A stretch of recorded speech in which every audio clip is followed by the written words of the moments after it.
Scissor me, daddy!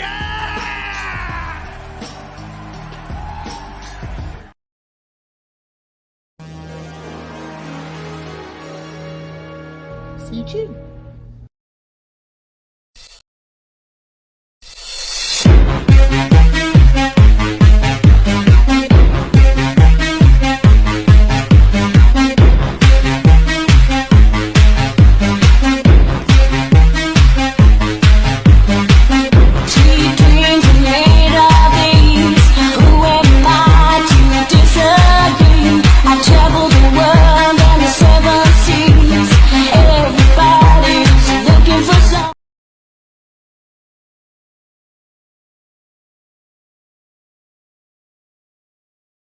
Awesome. Awesome to the max.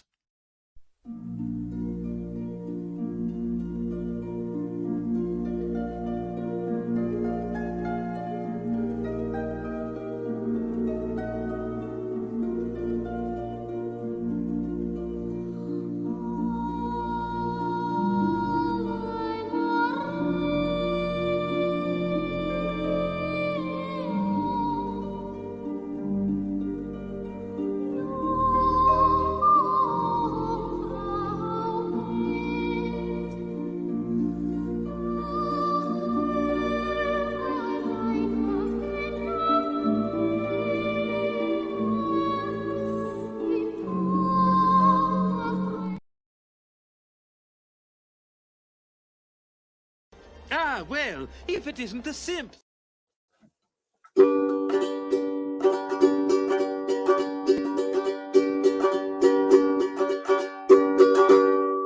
Never took a lesson. This kid's definitely on crack right now. Yeah! Yeah!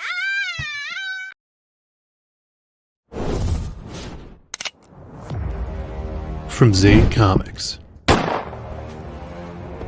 comes The Lost Pages 2.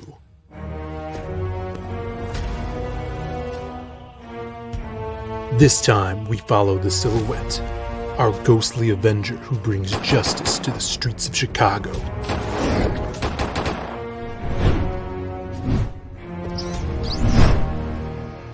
Ever searching his haunted past while chasing a new supervillain, El Dorado. The golden menace whose powers rival the city's Avenger. But the minds of the scum and the souls of the vile know nothing of the darkness shrouded within the Silhouette. Only on Indiegogo.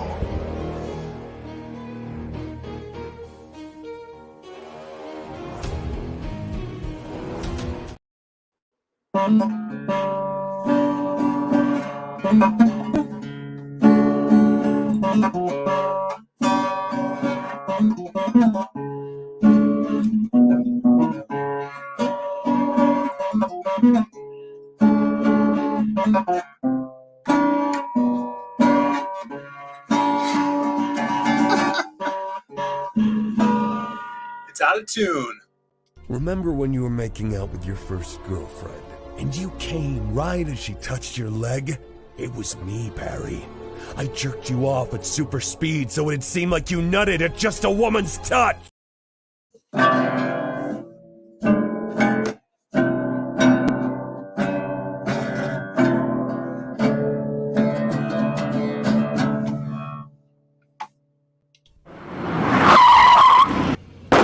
What's that?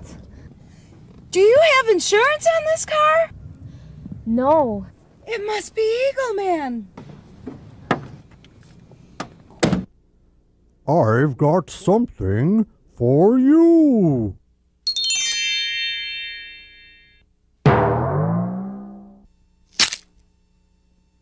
Oh, look at those low rates. It's me, Barry.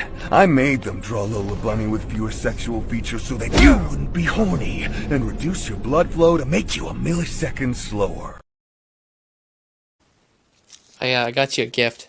I know it's a little bit early, but it just came in. No, it just came in. I figured I'd give it to you now.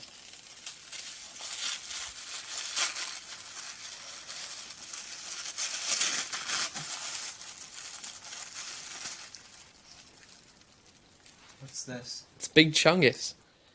What is Big Chungus? Do you like it? I don't even have a PS4. What is Big Chungus? Is this a joke? What is up, everybody? What a beautiful intro. Thank you for being here. This is a very special stream. We already have 31 people in the chat. Amazing. We're going to be looking at some comics, stuff that we love, stuff that we were given out of people's basements for Christmas. And without further ado, we have my co-host here, my buddy, and my brother in Boba, Shelby Roberts. Listen to me, Daddy!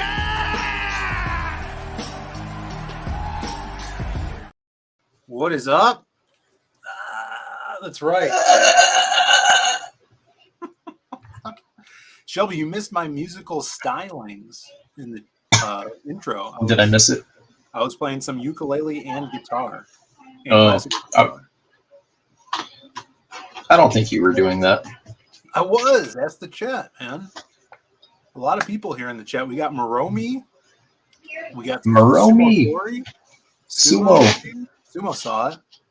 Texas Mofo says, I thought Shane might have pulled a Dale and whipped it out his peen. He could have. Shane messages me today. I check up on him. I'm like, hey man, how are you feeling? He's like, oh, I'm okay. I'm like, it was wild last night. And he's like, it wasn't that bad. And I'm like, yeah. And he's like, meh. So it wasn't that bad, I guess. MEH. Yeah, no big deal. Phil's doing a show with Dave Grohl. This guy is really a neighborhood. No. Whenever that song comes on, my brother says, this guy is a neighborhood. And that's more transcendent, I think, you know? Like this guy is a whole neighborhood. KSSS, it's actually his birthday today. Did you know that? It's like his actual birthday. Yeah, he's 100 years old. Ironically, so is Stan Lee. I got some images to share with you, Phil. They're the same age. Well, let me wish him a happy birthday before we get into the images here. Happy birthday, KSSS. Everybody wish him a happy birthday. Happy birthday. Hey, you guys are watching Bird Up. Hello. There you go. Happy birthday. The fuck was that? It's the worst show on television. Thought I was having a stroke, bro. No. Yeah, happy birthday, KSSS. How many muffins is too many muffins? 2. I've had, like, I was going to lie and say 6. I had 8. What? No, you didn't, dude. You have 8 muffins? What kind? Chocolate chip. But they're tiny. They're the mini ones. Oh, okay. Yeah. Well, you got to give context to the size of the muffin. Yeah, though that's fine. And if you see me like this, it's because my tummy hurts. Matt Fowler's in the chat. What's up, Maddie? Voyager. A lot of people here tonight. We're getting in there early. See, look. I wasn't lying. KSSS can't tell a lie. Look at that. Pull it up. Where we're at the bottom here? What's he say? Yeah, towards the bottom. He says, thank you, Phil. He says, it is my birthday, and I'm 100. It's my birthday, and I'm 100. See, I told you. He told me yesterday 100. I didn't believe him, and everyone's saying it today. Amanda B said happy 100 too. That means he has the same exact birthday as Stanley. Texamofo, Shelby's singing is picking up some Fiesta in the background. Oh, yeah, they're wilding in the other room. Wilding out. I'm outnumbered here, guys. Sorry. No, it's fine. It's fine. Well, thank you for tuning in, guys. I saw Grimmer was up here at the chat at the beginning too. Grimmer said hi to Shelby. Look at it. There's Grimmer. Oh, good. Grimmer? Hope Grimmer's Why did she group me with you, though? I don't know. I mean, that's how it goes. Lord Ravener's here. Past Master Dan.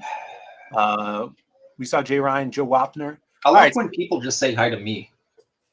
Yeah. Well, if you guys are in the chat, just Shelby a warm. Yeah, you can at me. I'm not really a fan of, like, when you guys put me in there with Phil, it's not like the same. Now, what I'm going to do, Shelby, because I don't have 2 cameras today, I forgot to bring my second camera and set up to switch stuff. Oh, so. you pulled a Noah. Yeah. Here, let me show. Now, do you hear about that? Big time. He's big simping. Hey, let Can I share my screen? Yeah. To honor Stan's 100th. By the way, guys, this is a commission from 2016, I think. Oh, you did this a long time ago, huh? Yeah, and actually, it did get graded. It got a 9.8. The guy who had me do this up in Salt Lake City, he got it graded, got a 9.8. He also got it signed. So originally he got it was signed by me when I finished it. You see my signature up there next to the Marvel logo. Yeah. And then right after me, he went and took it to Liefeld and paid Rob like $40 to sign it down on the bottom part by Deadpool's leg. And then he took it to Stan Lee down in Palm Springs, California to get it signed, right? And this is a graded book, like a verified graded book. Yeah. So they cracked it there, and he put it down in front of Stan, and he goes, "Shelby, I have to tell you this." He said, so Liefeld signed it down in the red on that side, and I signed it on the front cover up next to the sword, the blade. He goes, so Stan looked at this, and he goes, "Whose signature is this right here?" And I told him, "That's Rob Liefeld's signature." And he looked at it. Bro, he signed his name on top of Rob's at the bottom. Yeah, well, if you notice, it's Deadpool cutting off. I think that he thinks maybe he thinks that like Rob drew it. Yeah. But it was pretty classic, bro. Pretty classic. But yeah, he got a 9.8. I could not find the photo. He DM'd me the photos of the 9.8. So when it's slabbed, it has to. It can't stay filleted, so they had to close it. But he sent me photos of both sides, and it's pretty wild, dude. I was hoping I could find the photo, but I can't. It was on my my old Instagram that was hacked, so I couldn't find that. That's pretty awesome. Yeah, you can keep doing what you're doing, Phil. Oh yes. Here's another photo. This is Andy. Last time Andy came out for Tucson Comic-Con, he did the sketch cover. I did a on a blank hot sauce packet. I drew a Harlequin and gave it to Andy for a gift, and he put it. Yeah, he threw it in that top loader with his book for $50. There's that. I don't know why I pulled that up. Comic book night, Stanley Appreciation Night, San Francisco. You guys know I was born up there, so I got my old skateboard. There's my deck. I still got it. This is from 2016, I think, maybe. What do you think of putting art on skateboard decks? I'm not against it. I kind of feel like it should be something like unique to the deck. And then this is an artist proof. I got, what number is that? 9. I don't have it up on the walls because it's hard to hang stuff in this office, but I think I have 9 out of 50 or whatever it is. But I have only 1 of 3, and you'll see that little hologram down there, which you can look up on the Stanley Collectibles page. I have only 1 of 3 that were signed by everybody, signed by Buster Posey, Stan Lee, Hunter Pence, and Sergio Romo. So this is back when the Giants were still good. So I got that. Oh, and then last time Andy came down, Phil, you don't want to miss this one. Yeah, I'm watching. Andy and I got a picture, and hey, we call this one Too Soon. This was literally when Stan died. This old man was walking around, and I said, "Oh, is it raining outside?" He says, "No, I'm Stan Lee's ghost." No. This is fresh, guys. Like, this is like. So we're opportunists. We're opportunists. Yeah. You could see a little bit of the. You could see a little bit of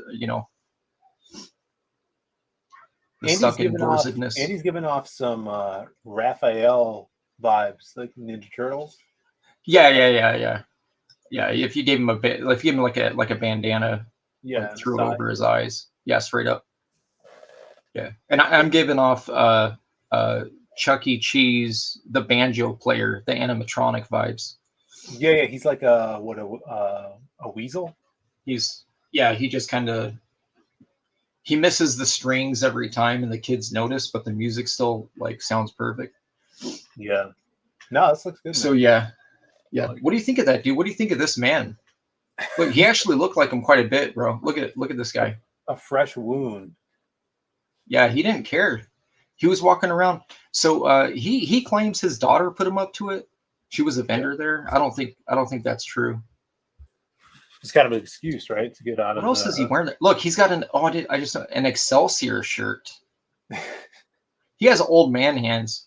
Hey, Phil, if you had to choose, who has the most model? Who could be a hand model in this photo? Which one would you buy your Jergens from? I guess Andy's. I don't know. The perspective on your hand is off a little. That backhand. You know? I don't remember asking you that. All right, what are you showing? Yeah, work on that perspective. All right. So we're looking at stuff that I got for Christmas. All right.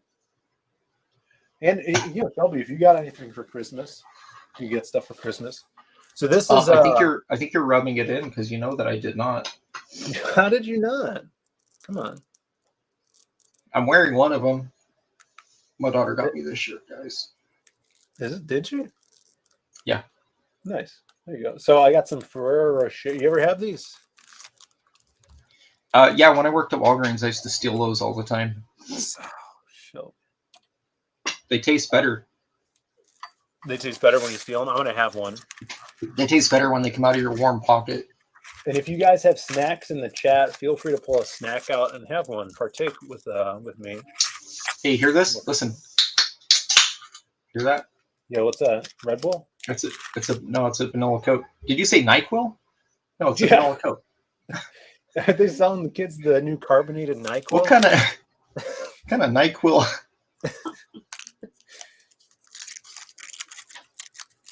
All right. Heck yeah, dude. Let's see. Get yourself on film when you eat one. All right. Let's try this. Put a candle in it for KSSS. That looks really gross, bro. You want me on film?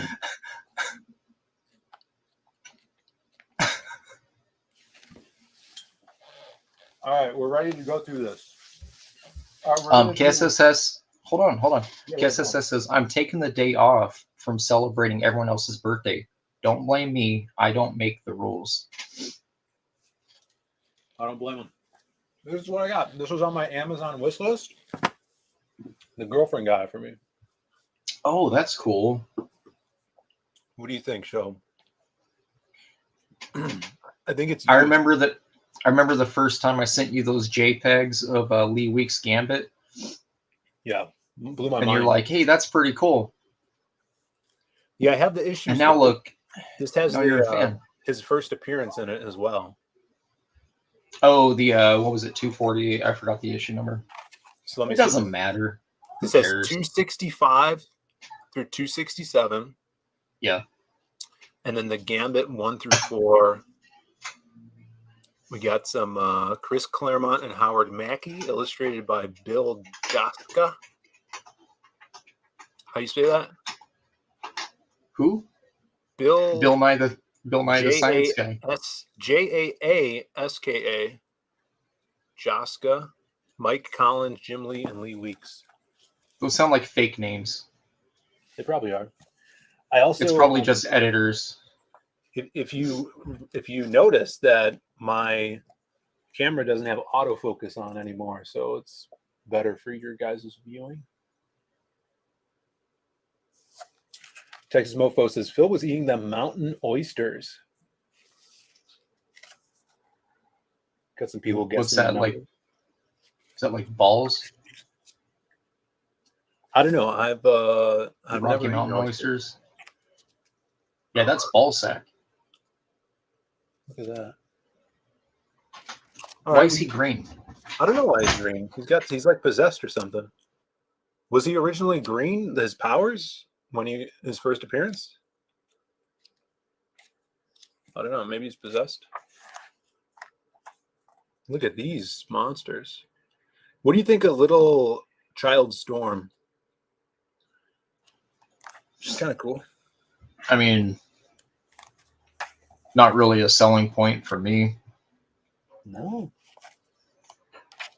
Hyper Wizard in the chat says, "Does Bancroft usually stream later tonight?" Yeah, his stream usually starts at 9 Central. Oh no, sorry, 8 Central. I don't know. Maybe 9 Central. Maybe he's not streaming tonight. Who knows? Jen Cox says Joska. What's up, Jen? You got Passmaster, Joe Wapner, Hyper Wizard, Sumo. Some person is here. What's up, some person? Oh, look at this Wolverine smoking. Back when you could smoke. Pre-Disney. Yeah. Hey, did you see those? There was a cover that they had used. It might have been 2 years at this point, but they used who drew that thing? It was either Herb Trimp, maybe I don't know, maybe Paul Smith. Anyways, Wolverine in the picture, bro. He had his cigar, like he was holding his cigar, right? Like it was a wraparound double page spread. Yeah. They photoshopped out his cigar, so he's just like this, like given the old British bird. Yeah, I was gonna say he's given the scissor me daddy, and there ain't no one there. Like Scott Summers is just looking at him like a fool, like he doesn't know what to do. Well, that's the up years in the Great Britain. All right, so I got yeah, he hates British. Yeah, and then I got this book 4 Saga of Swamp Thing, which I'm missing. I have the complete. No, you got the absolute. Yeah, I do. That's already absolute, but I How was that not in there? I have 1 through 3, the trade paperback, which is the original. Oh, okay. Covers. And look at these all are like bent. What is she doing here? You need to get some you need to tell her hardcover only. Yeah, what is that? It's bent. Yeah, well, this is the original. Throw it away. Colors. Just throw it away. Look at that. Who's that? That's John Byrne. Oh, is this the one? This is the one where they're aren't they getting high off mushrooms growing off of a swamp? Yeah, look at those on the back of the tubers. Yeah.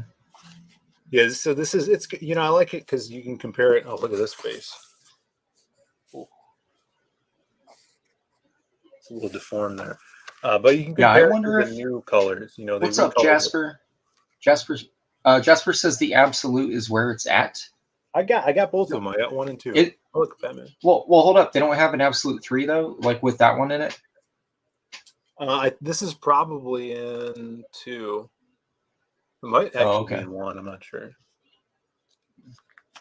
Yeah. I remember this page from the absolute.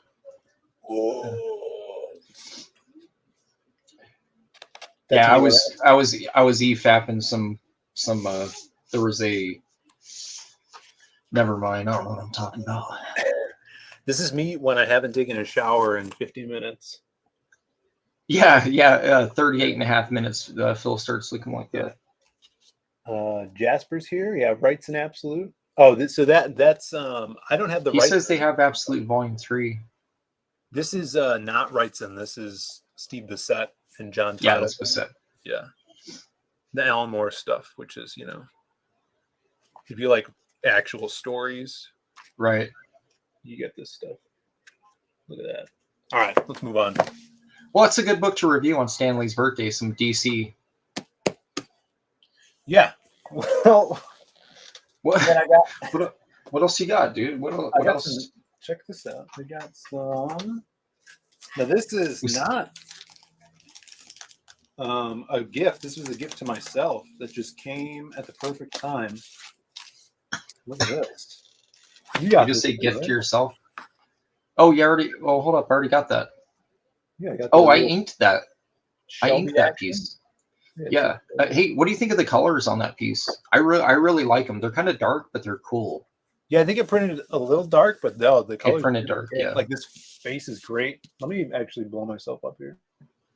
Yeah, do Allow that. me to self. This one? Yeah, there you go. Self blow yourself up. Yeah, self-flagellate. Look at that. Yeah, really cool. Yeah, it turned out pretty neat. So this is Eric's pencils and your inks? Yeah, we did a trade. I sent him pencils of a Ragetality piece for my book, and then he sent me that for his. I didn't know he was doing it as an art print though, which is fine. I mean, he could do whatever, you know. He could throw it as a cover. I don't care. Yeah, you should. But I first I was going through the book and I didn't see it in there, and I was like, oh, dude, did he not use the piece I did? And then behind the book, behind the backboard, he gave me a short stack of those. Cool homage cover here. This is what, X-Men? Jim Lee? Yeah, chat corrected me. I've been telling people, you know what it is? It's because it's Shadow Sentry #2. I was like, oh, this is an X-Men #2 homage. It's X-Men #3. Yeah. Shows what you know. Yeah, I know. I don't know anything. You think I was born yesterday, Phil? Ooh, look at that. Yeah, the artwork in it is pretty sweet. I had to show Andy after our stream because I haven't read it yet. He was interested. This guy's jacked. They're all jacked, Phil. Oh. Yeah, no, the artwork's pretty cool. The colors are really nice too. So he's doing kind of a method with the colors that I am, where he was telling me, I was like, oh, that's funny. I'm kind of doing the same thing. He has one colorist do a pass, and then he has a second colorist that comes in and basically, you know, takes care of the rest, like levels and a bunch of hotspots and special effects, shit like that. That's what you did on, kind of like you did that on the CG Vacation cover. You did like a final pass. Oh yeah. I just kind of making certain things pop and other things. I love this green. Needed some shading. Green, so good. Like that. All right. So that was a gift to myself. Wait, you already had issue 1? I have the reprint, the Art Bear homage. Yeah, that's the one that I got. I got both of them because I missed his first campaign. Yeah, me too. Yeah. I missed it too. Yeah, it's a pretty cool piece. He took my idea though, man. I was gonna do a Cable homage because, you know, I always do the Spidey 300 and the Spidey 1. Yeah. So since he did that, I guess my next one is just gonna be maybe a Spidey 300 or a Spidey 1. That's a good idea. It's original. I told Eric that. I was like, bro, you took my idea, man. Oh, so we got NTM Comics in the chat. He says, all the top G's were out chewing bubble gum and taking names, Jay Ryan. Why does Past Master hate B. Arthur? Wonder where all the top G's were at. She's a national treasure. Should I send Big Rich's Noah the link? Or is he going to derail this show and tell stream? How many viewers? You're going to lose like half your views. Well, we got 44 viewers right now. You know. I mean, are you happy with 22 or? No, I like the 44. You're right. I'm not either. I do too. Yeah. This is like 2 of my streams in one. I usually get like 22. Yeah, you know, people. Hopefully, they're liking and subscribing. Hit that like and subscribe, guys. Appreciate you being here. So I got this too. I think my brother's girlfriend got this for me. Someone got it for me. Whoa, hold on. Cool Who scrap. got it for you? Okay. Brandon's girlfriend, I think. I don't remember. But it's thick. I guess it's used as well, because look at this corner. It's like, yeah. Why are you not worthy of brand new product? I don't know. But you know, it's got a lot of information in here. It actually has some cool. Who drew that thing in the front? Who did the drawing in the very front? Was that wasn't our buddy Sterenko, was it? No, this is pre. It's when he was still in the circus. Yeah. Where is it? Where'd that? It's like in the very front, like maybe one page. I saw, dude, am I crazy? I swear I saw a sketch. It's on the left. There it is. Yeah. Tom Lavelle. You know him? No, but you should trace that. Yeah, I could do that. Do Tom Lavelle. But yeah, you know, there's some cool illustrations in here from the original stories, and they might have some Steranko in here. Let's see. So this is pre-Steranko art from the magazines. Beautiful painted covers. Classic. The best one. Oh, the skeleton one with the with the shadow, dude. Yeah, that's a pretty iconic piece, man. Iconic, yeah. Got some comic strip stuff. These are all the scripts for the radio show. You got a young Orson Welles. Trying to find some Steranko. The movies. Comic strips. Nope. Hey, did I tell you the house around the corner from my house was the childhood home of Ray Bradbury? Really? Yeah, for reals. I didn't know that. My wife told me. I was like, oh. Ray Bradbury. Mm-hmm. I didn't know that. That's cool. I didn't know it either. She told me we were walking. It's like one of the only 2-story homes out there. I was like, oh, okay. He was there like from when he was like 13 or so on. And then I got these, some random comics. Mm-hmm. I think from from my brother's girlfriend as well. You know, this is perfect. She seems to know what you like more than your own girlfriend, bro. No. You got, I don't know. You got Zatanna. What else you got? Oh yeah, dude. Yeah, she sees you watch that Xanadu Blu-ray on repeat. Never seen the movie. Brian Boland, brand new science fiction shocker. Let's see the Brian Boland art. Let's see it. Show me. Is this it? Let me see. Yeah, it looks like it. I can never tell, man. On some of the 80s books, Boland sometimes looks like Charles Vess, sometimes looks like P. Craig Russell, man. Like sometimes it's difficult. Without seeing like the faces very well. That guy's weird as hell. I like him. If you like him so much, you should marry him, Phil. He's a cool design. He's like a mask-esque design. Yeah, kind of. The aliens. Hey, I saw your boy Doug. He put up another animation, and I was like, "Is it running?" It was running. Yeah, man. The Colossus. Yeah. You love Colossus. I do love it, man. He's my favorite X-Men character. Look at Rip Out poster. Who drew that? Who's it say? Kaluta? Yeah, Mike Kaluta. Speaking of the shadow, Mike Kaluta. Look at that. I got laser beam eyes. I've never even seen that piece before. That's cool. This is really cool. I like these little demons. Yeah.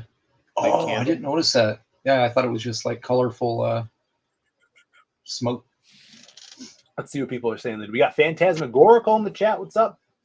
You got a few new people here, man. I've been seeing. I didn't want to interrupt you. Hit that sub, guys.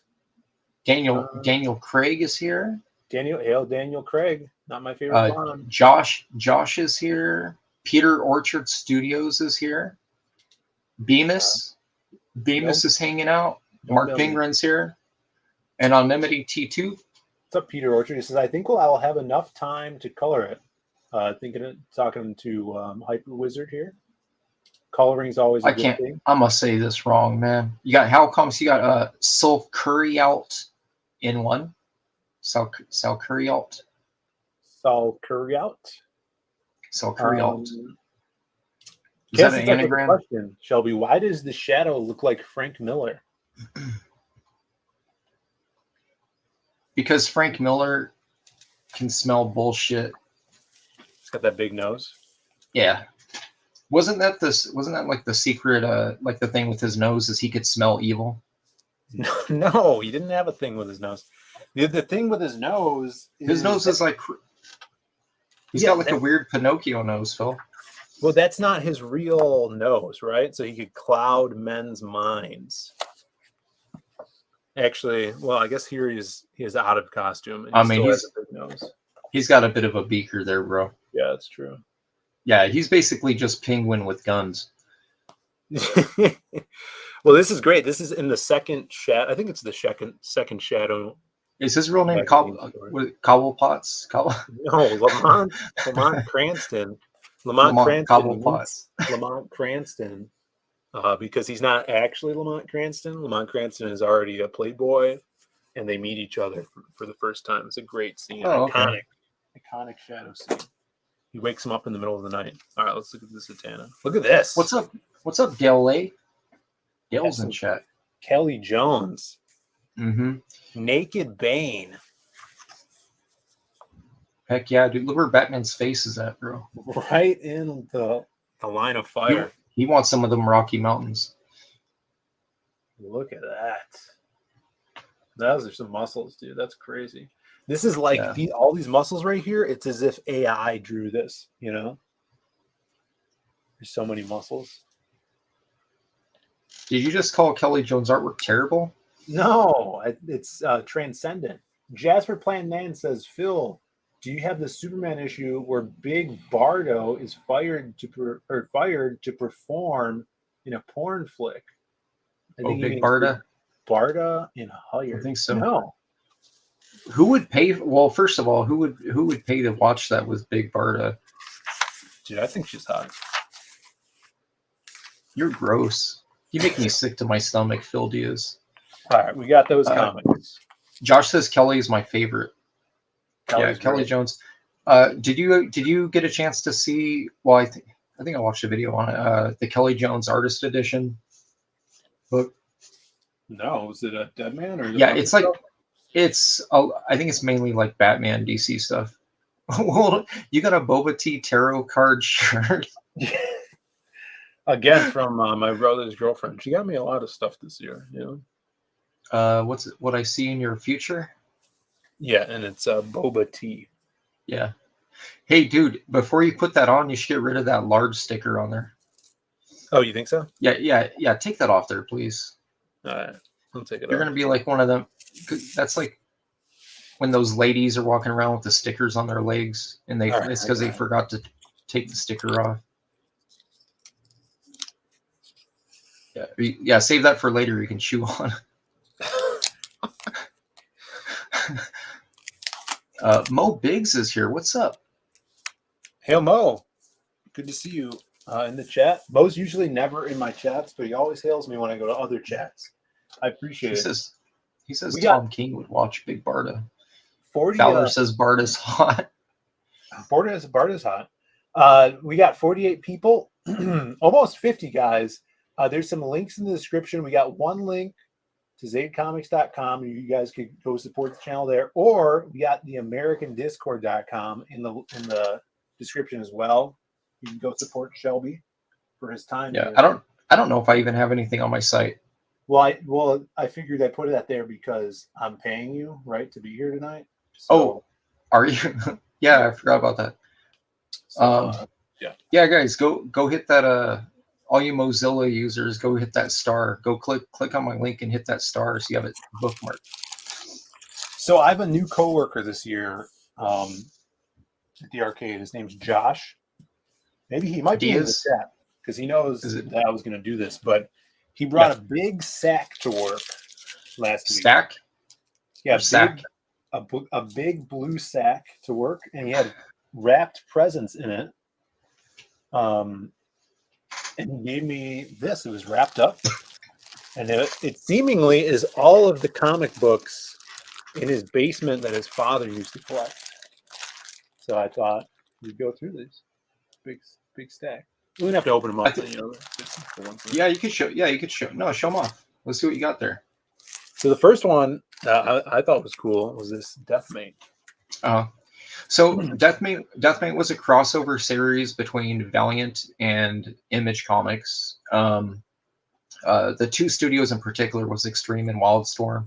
And I think the whole thing was actually headed by Bob Layton, to be honest. He seemed to be the one to kind of collect the artwork and make sure stuff was getting done.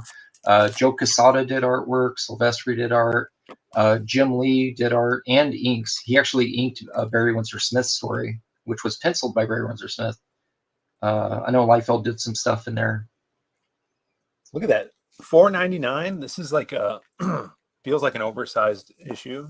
Might be like 48 pages. Yeah, they were making you pay for those digital colors back then, bro. Yeah.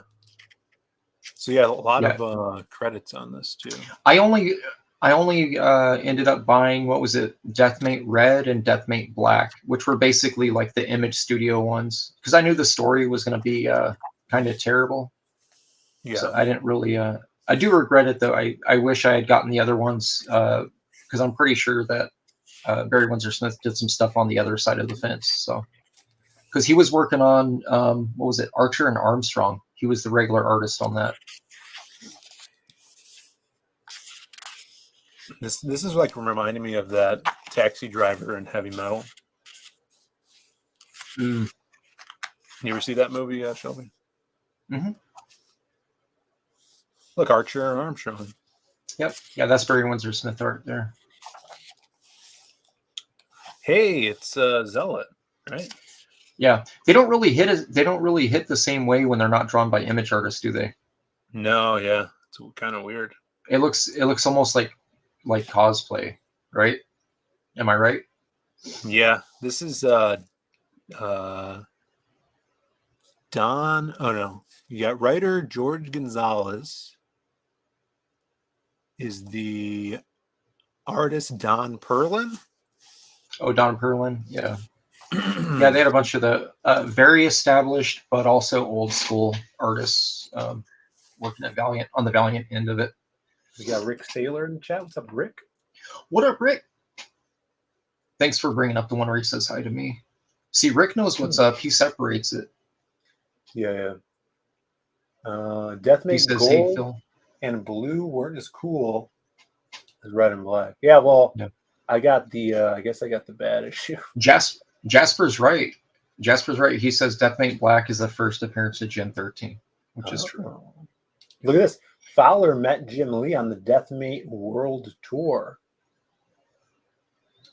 That's cool. Yeah, we should do world tours. Like the Mortal Kombat guys did a tour back in the 90s with their arcade games. You know. Hey, I told you I met the girl that modeled and did all the animatics for the original game.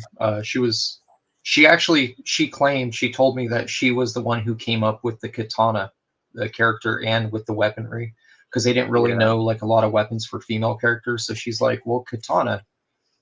And she was one of them that was in that lawsuit that lost. Her Instagram's crazy, bro. She's kind of older now. Like she does these kicks where it's like 90 degrees and has like her like 2-year-old baby balancing on her foot. I think I met her, Cat, right? Cat. I met her in Chicago, and she signed a few of my prints, and then I gifted her some stuff. Yeah. Yeah, she was just walking around because of us.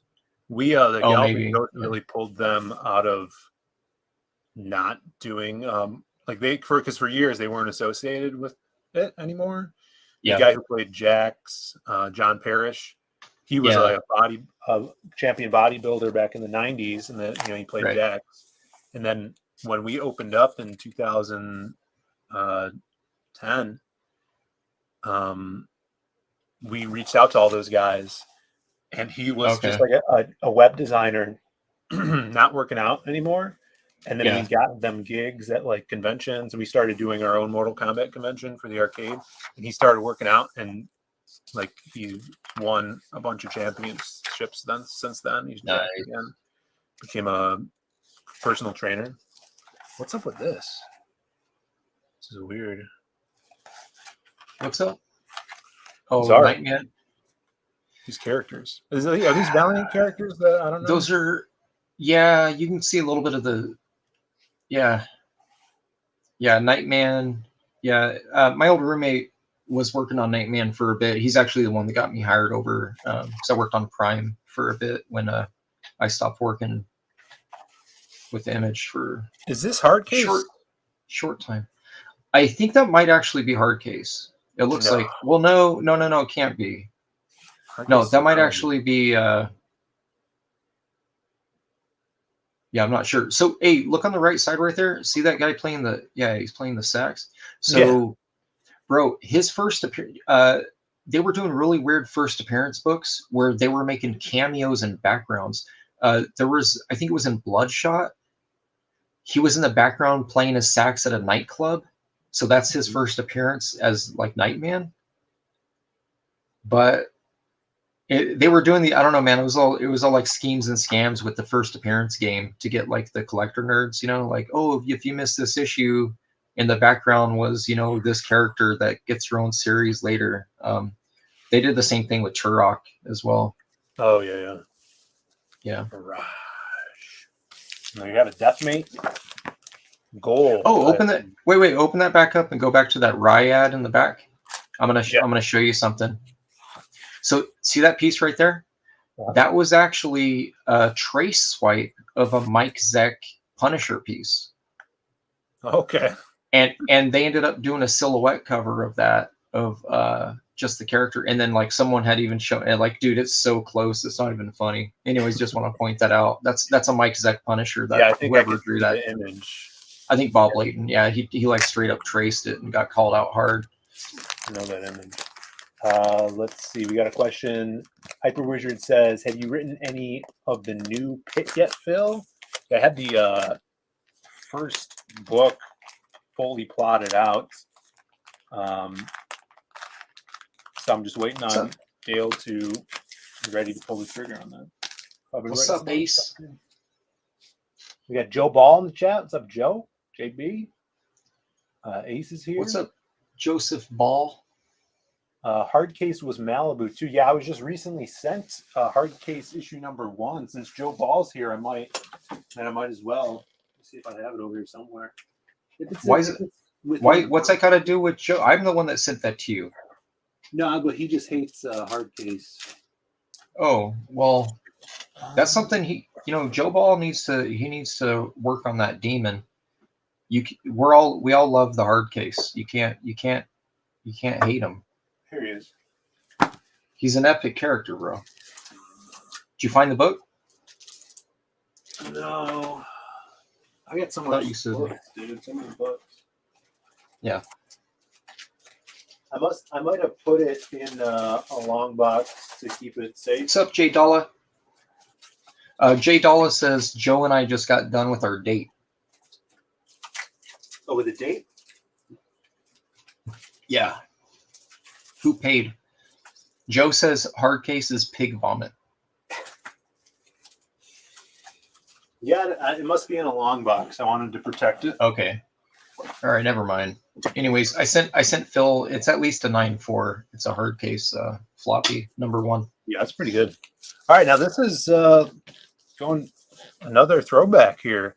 Josh's dad must have been collecting comics in the 90s, obviously. Big. So that would be like 91, 92.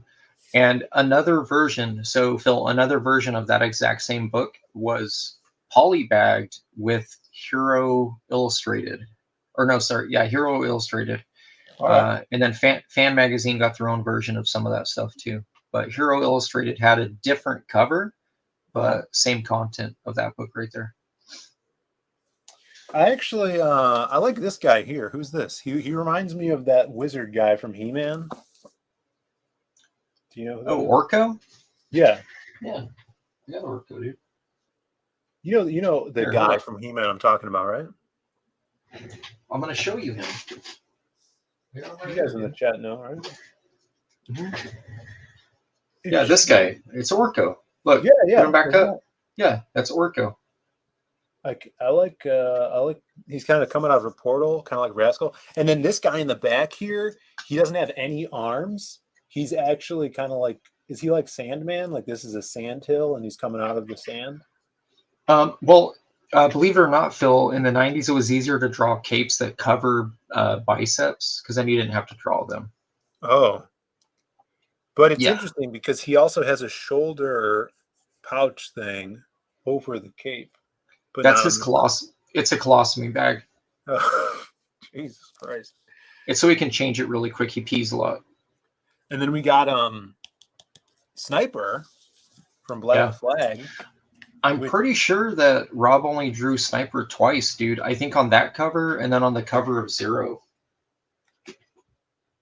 That's pretty cool. Yeah, Sniper from Black Flag, which I've written a story that has included that character as well. So if you guys pick this up, definitely look for Sniper in there. All right, blank white back cover. What do you think of that? There's nothing on the back there. Weak sticks. Yeah. Someone didn't do their job. So let's see here. We got Rob Liefeld. Mm-hmm. The Cybrid story. Cybrid. We got Law and Order. Marat Michaels. Chuck Jones doing Risk. Yeah, I used to hang with Chuck Jones and John Stensman were roomies. Those dudes used to go get chicken every day. Yeah. From like Popeyes, I think it was Popeyes. Yeah. Bro, they left trash in the studio once, Phil, and like we came back like on the Monday. Mm-hmm. Bro, it smelled like ass, dude. The whole studio stunk. Dude, it was like rotting chicken. Anyways, go on. That's horrible. Chap Yep. Chuck Yape. Chuck Yape, sorry. Code 9. You gotta say it faster. It doesn't sound right. Chuck Yape. Lancers. Richard Horry. Now, is the Lancers a Black Flag thing too? Like those Lancer? No. So all of those books you see are books created by the artist that is listed. So, yeah. So Lancers would have been Rich Horry. Rich Horry married Tanya, colorist Tanya Horry, and he actually kind of retired from drawing. They went into computer coloring for DC, and they were the regular colorists on the Aquaman series of the DC 52 stuff. Mm-hmm. And they kind of freelance on everything. They work at Marvel as well. Yeah, I've heard you talk about them before. But he did a couple variants for Aquaman that I've seen, and they're not too bad. You know, they obviously color themselves, you know, whenever he draws stuff too. And then we got Black Flag Dan Frega, of course. Mm-hmm. Artie Bear doing some inks on some of these stories. Danny Mickey, Norm Rapmond. Mm-hmm. Nicest guy in comics, Norm Rapp. Yeah, Norm Rapmond is literally the nicest guy in all of comics. Really? Yeah. I've never met one person that had a single bad thing to say about him. He is the nicest guy. I was thinking about that with you today because I'm like, oh, Shelby's pretty nice. I wonder if anybody doesn't like Shelby. You wouldn't say that if you saw what he talked about you in chats, bro. Oh my god. Yeah, I don't watch your Noah streams. You and Noah probably just talk about me. I've never actually seen this pose before, drawn in a comic. Yeah, I've never seen Captain America or Wolverine do that. That's by Jim Lee. Really interesting. I like these panels though. Yeah. Yeah, I've never seen Jim Lee draw that. All right, hold on. I gotta pull it up. Pull it up. God, why do you gotta be like that, Phil? You're terrible. I just turned the page. Got 62 people in the chat, guys. Hit that like button, ring bell for notifications. Bro, you couldn't even wait here for the first time. My name's Phil. What's up? He couldn't even wait to. He couldn't wait. Like I'm a comic book writer. I've written such books as The Lost Pages, with this beautiful Simon Bisley cover. I've also written other books just like CG Vacation, you know, genius writing in that one. You know, Magic Cop, Lost Pages 2. I can't find my copy of Lost Pages 2 right now. Of course you can. If you like comics and you want to support the channel, you could become a member or head on over to zadecomics.com, which the link is in the description. Grab it. Did you find that? Oh yeah, here we go, Shelby. This is kind of perfect here. Look at that. There you go, bro. Yeah, you can line it up. I mean, he didn't want to put the 1 foot forward, but you know. You good? Okay, enough of that. Enough of this wildness. Yeah. All right, let's go on. So anyways, well, hey, at least he waited 2 years to swipe it. He didn't do it the same month. I like these ninjas with the big shoulder thing. Oh, the Frank Miller ninjas. Those are cool. Yeah. Yeah, that's a pretty cool pose. Yeah, if you guys follow my artwork or check my page, I often actually do this pose. I call it the Spidey 300 swipe. I usually throw it on covers. I like the gun gloves and shoulder things. It's kind of cool. So did Liefeld ever? Texas Mofo in chat says Phil Diaz award-winning. Phil Diaz. That's true. I have this right here. 2022. It is still the year of Phill. Best writer 2022. That looks homemade, Phil. Go put that back on the fridge. I didn't make it. So did he ever do anything with this character? He ended up having 2 issues that were illustrated by Sam Liu. Sam Liu, he didn't give him a deadline, and Sam Liu was working in television and cartoons. And Sam redrew that Cybrid page, the Cybrid book. I have photocopies of pages that he decided to redraw. And it's insane, dude. Like, he redrew that book probably 2 or 3 times, the entire issue. Wow. Same thing with issue 2. It took him at least 2 years to knock out 2 books, 24 pages. So I don't know how the guy was eating food, bro. I don't know how he was eating. Hey, you just passed like 3 mini stories. Oh, did I? How freaking? I don't know. You're in like autopilot right now. How am I supposed to know when the story ends? Okay, so we finished the so that's the Cybrid by Jim Lee. What's the next one? Or sorry, inspired by Jim Lee. That's Marat's. That's the Law and Order, right? Yeah, I guess the woman's law and the guy's order, or the opposite way around. Kind of like a black and white thing. Yeah, he's got a thing. Yeah, Marat has a thing for like characters that the names kind of go together, like law. Because he has another book called. I did a cover for him for this book called Joy and Pain. It's these 2 chicks that escape a prison. Oh, really? Joy and Pain. Joy and Pain. Yeah. Yeah, we got Jasper says, so Phill and JD are award-winning Hispanic writers. That's not untrue. You read Bootleg Godzilla's comment? Where'd it go? It's right below that. I'm just blind. Here it is. You could probably buy the rights to these characters for $100 from the creators since they don't use them anymore. Yeah, who do you think owns the rights currently for? Welcome to the chat, Bullet Ninja.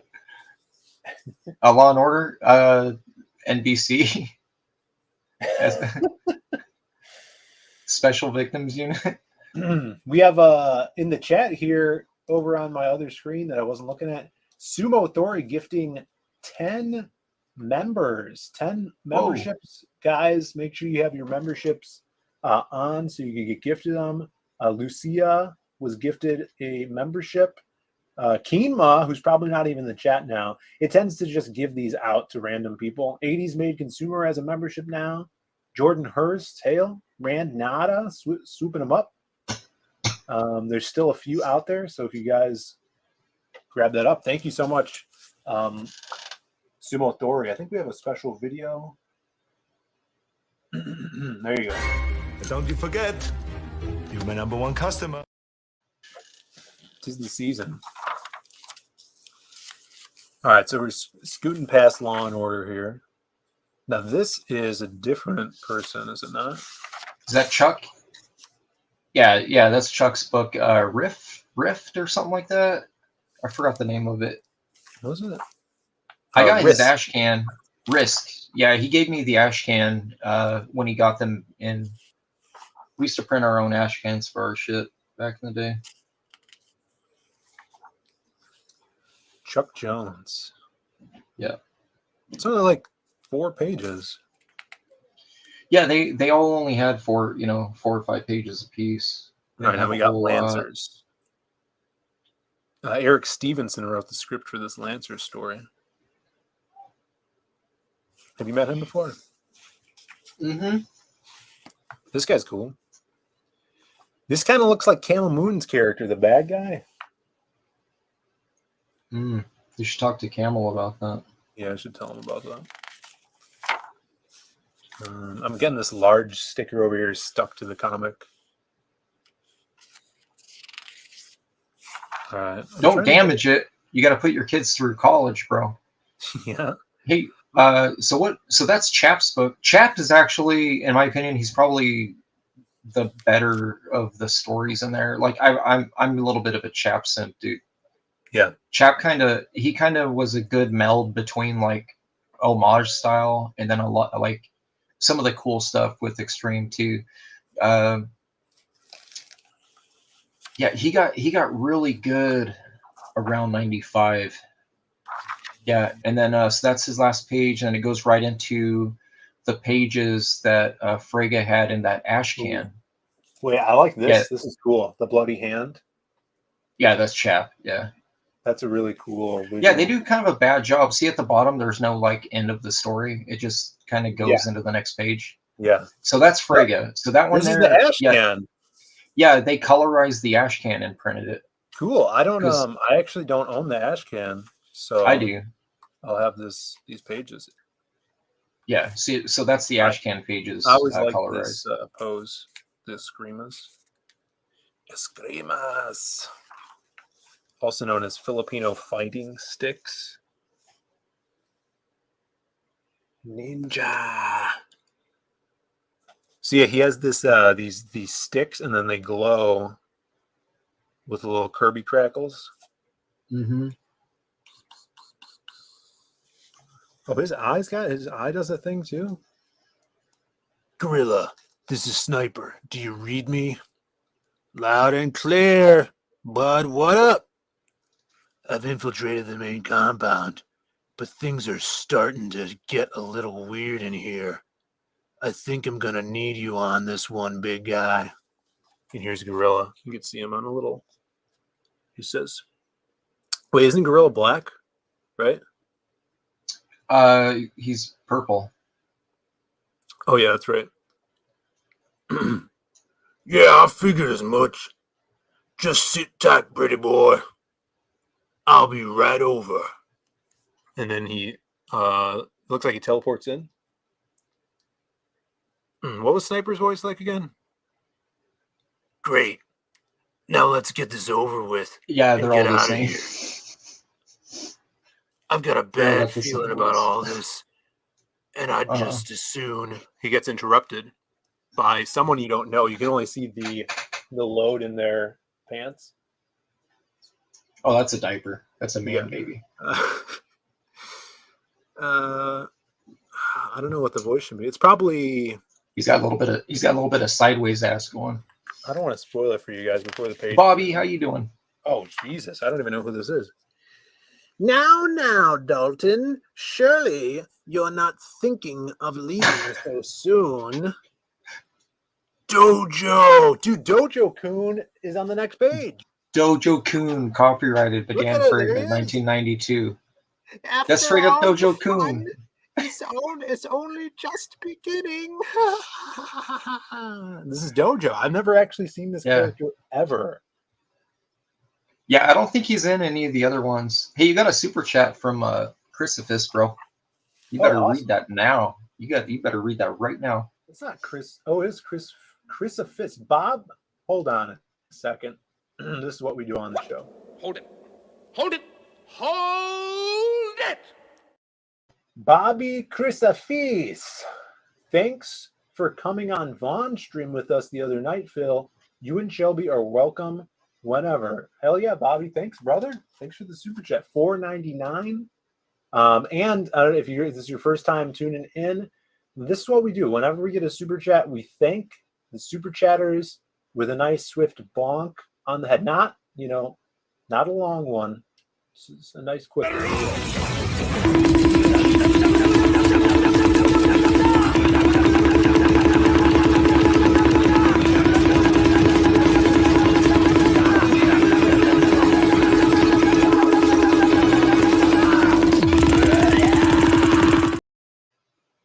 A lot of people are very impressed with my vocal skills.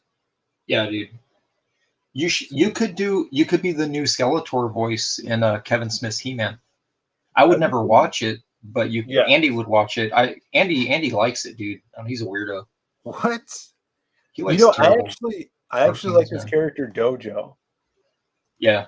He's cool. No, honestly, I don't remember him using him again.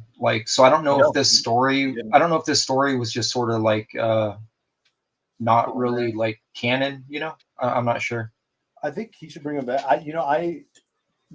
Dan did, and I think I've told you this before. Dan did that kind of like the Incredible Comics tryouts where you color some pages or writers could write a thing. I actually wrote a story. And so I did a lot of research on the the series, but I didn't have this, and so I never read this character because in the main series he doesn't appear. Let's see these caricatures. Yeah. You know who drew these caricatures? You know, it could have been Frigga, but also so everyone there was able to do that pretty much.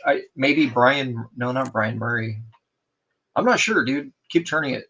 See if there's any big old Liefeld lips. He wishes. They should have just. Yeah, there's Chuck. Chuck, a mean, very large man. Yeah. Yeah, looks cool to me. Richard Horry. Chepier. Oh, look at Freya. Badass. Yeah, those might have been drawn by Dan, but I'm not sure, dude. Honestly, I'm not sure. That's back when he was 20. Look, age 20. Yeah, bro, I'm 46 and he's older than me. Damn. See, there's Norm. Look at them with their long hair. They're all bald now. There's Panosian. Look at Art. Why does he look like the youngest one? Why does he look like young Jim, dude? He's the oldest one out of everybody in here. He's 32 at this time. Yeah. Hey, so see Chap. Richard see Chap up there on the page, the third page.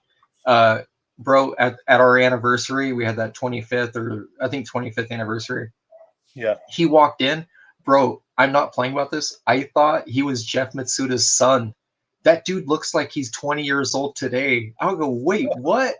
And I go, bro, why do you look younger now than you did in 1994? It makes no sense. That's crazy. This is the scariest picture I've ever seen. This is Artie Bear. You need to, hey, scan that and send it to me. I'll color it. Okay. Look at it. They got the inkers and everything too. Eric Stevenson, Kurt Hathaway, Brian Tallman. Yeah, he goes by Snakebite now. So if you ever see anyone online called Snakebite, that's Byron. He's teaching. I think he's still he was like an art instructor after comics. He still does comics on the side. He did that. He colored that book. What was it? It got real hot for a minute, dude. Red Star. Yeah, Malin was huge into that book. He hired him for Godlike. He's coloring Godlike, I think. Oh, okay. Who's on the right side of him? I don't see. Jason Irwin. There's Irwin. There's Andre Karmov. Who's next to him? Ron Reif. Is that Ron? So Andre signs his name just Dre. Andre's a very, very good colorist, dude. I don't think he's doing comics full time right now, but yeah, dude, he was coloring a lot of those Stephen Platt stuff that everyone likes. A lot of that was Andre's colors. Really? Yeah, super good, and he's a cool dude, man. I like Andre. Cool. All right, 62 people in the chat. Noah's calling everybody hippies. That's what children do.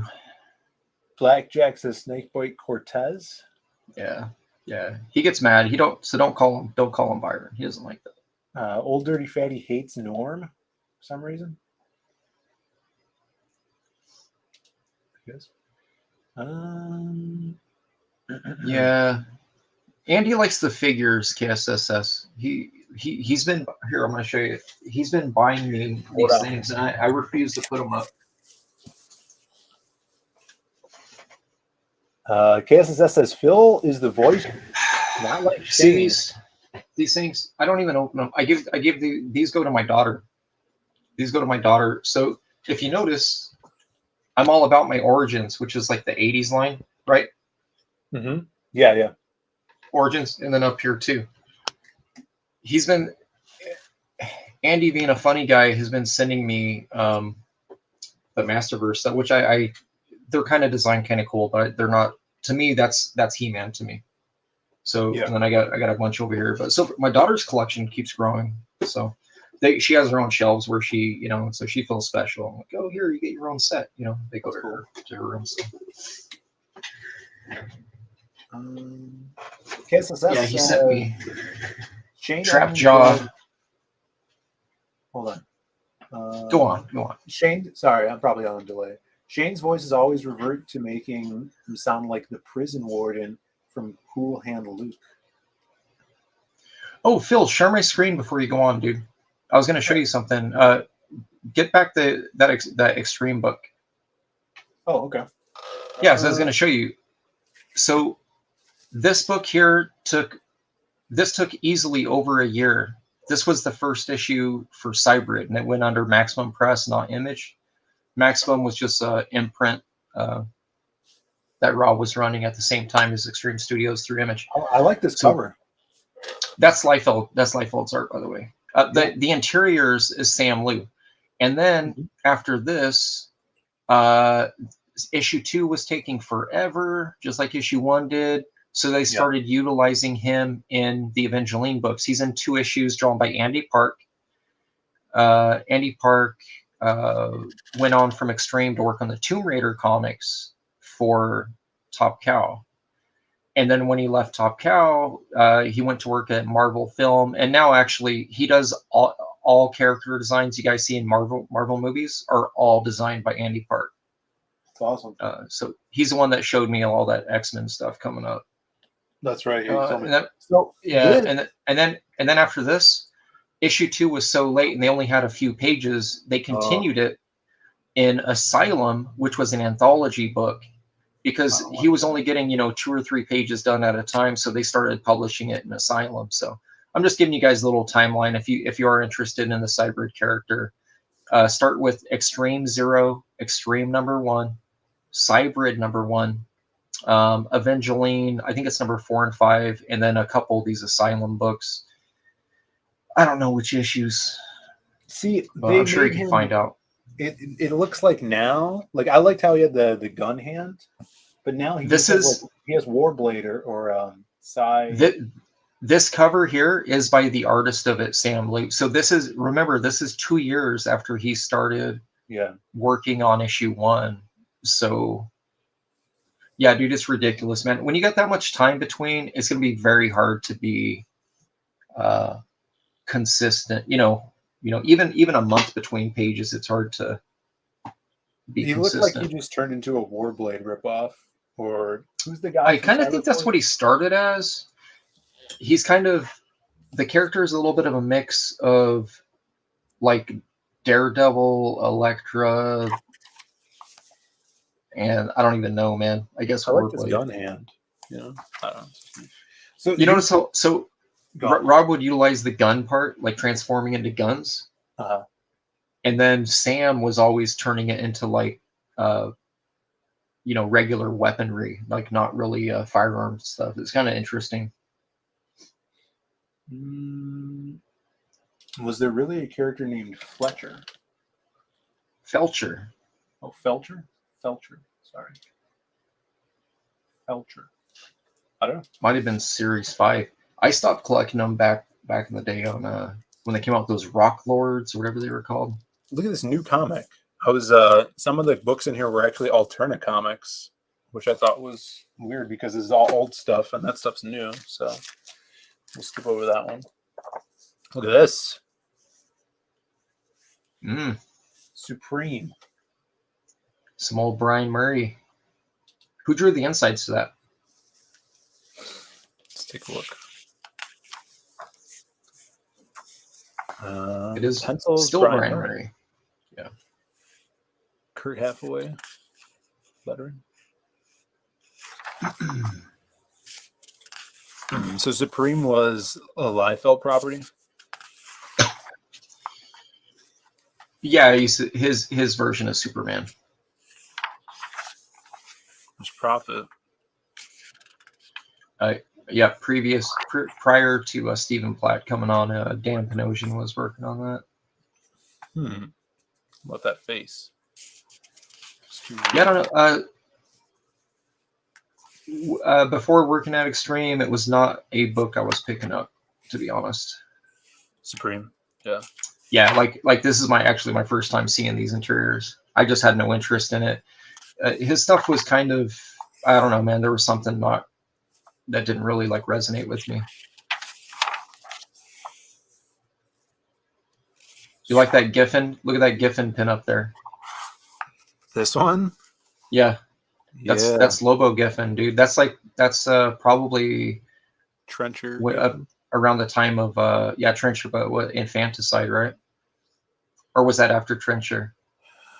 I don't know. I think Infanticide was before. And Alan Grant, R.I.P. Yeah, just passed this year. Whoa! Look at this paper. So blue. Some pinups here. That one on the left is pretty cool. That's an Art to Bear piece.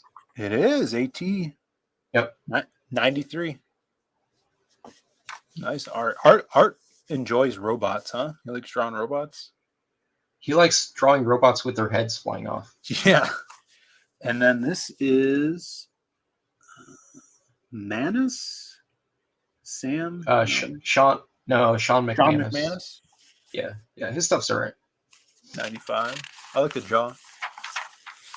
And then Petty. Yeah, that's a Rob Arnold's cousin, Petty.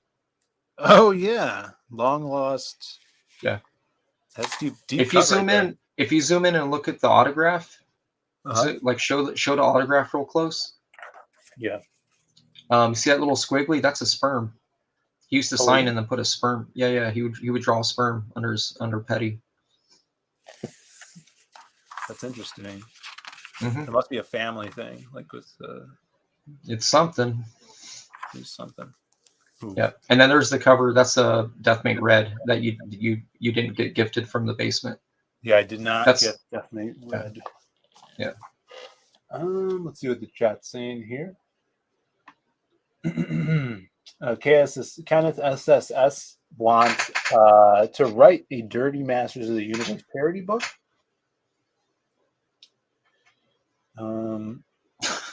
Alan Grant did some great stuff in 2000 AD. Yeah, he did some awesome stuff there and a lot of awesome stuff everywhere, kind of. Lobo stuff is great. Bootleg Guts. I'm not buying that figure. Those are Masters of the Universe characters? He's just saying the names. Yeah, he says Reem Holio was Orko's little brother.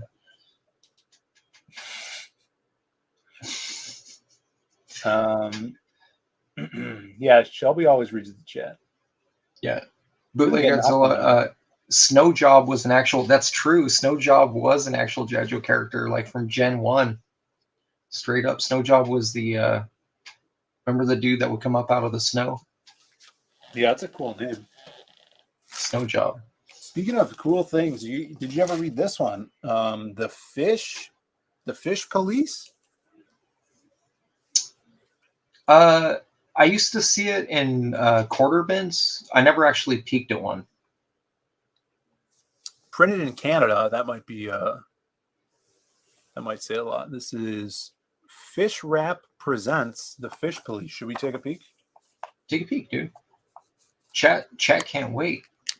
You guys ready for The Fish Police? Are you ready? Are you ready? All right, let's get into it. I wonder if it's in black and white. Oh, shit. Wait, he's a fish? I thought this was Franklin the Turtle. Look at this. All right, where's the credits here? I thought it was that old lady from the new Star Wars. Creatist Steve Moncouse. Steve Moncouse. Who's the artist on it? It says Steve Moncouse. Is that Moncouse? Okay. This is reminding me of some. $15 says there's a Del Keown pinup on the final page. When Del was 40. Look at that. Yeah. Some muscles. How's everybody like? How much do you think they'd sell this property to you for, Phil? Fish Police. Well, I think the price would go up once they knew we had Magic Cop and we could do a crossover. Right. Well, this was oh, here's the Dale Keown pinup. Yeah, if you wait another like 60 years, it'll be free use. This is by Ted McKeever, 1987. Oh, Ted McKeever. All right. Ted McKeever did a lot of pro work at DC with Vertigo. Really? Yep. He's probably I was wrong. Oh well. I swear it looked like one of those books that you're gonna like be surprised with the Keown pinup. This is one of the books we're not putting back into the bag.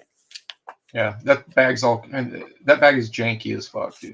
Throw that away. All right, Turok, Valiant. Now, was this a good book? I'm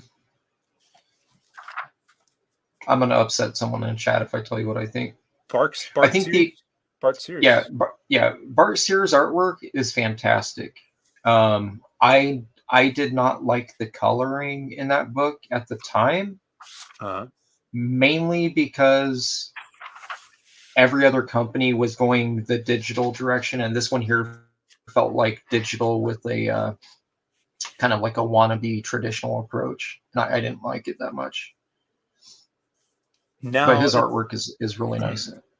It says Bart Sears did the breakdowns, some of the pencils, and then another penciler credited is Bernard Chang. Is that the same Bernard Chang that works at DC now? Yeah, it has to be. The planet only allows one Bernard Chang. All right. Per century. Yeah. I like some of his stuff.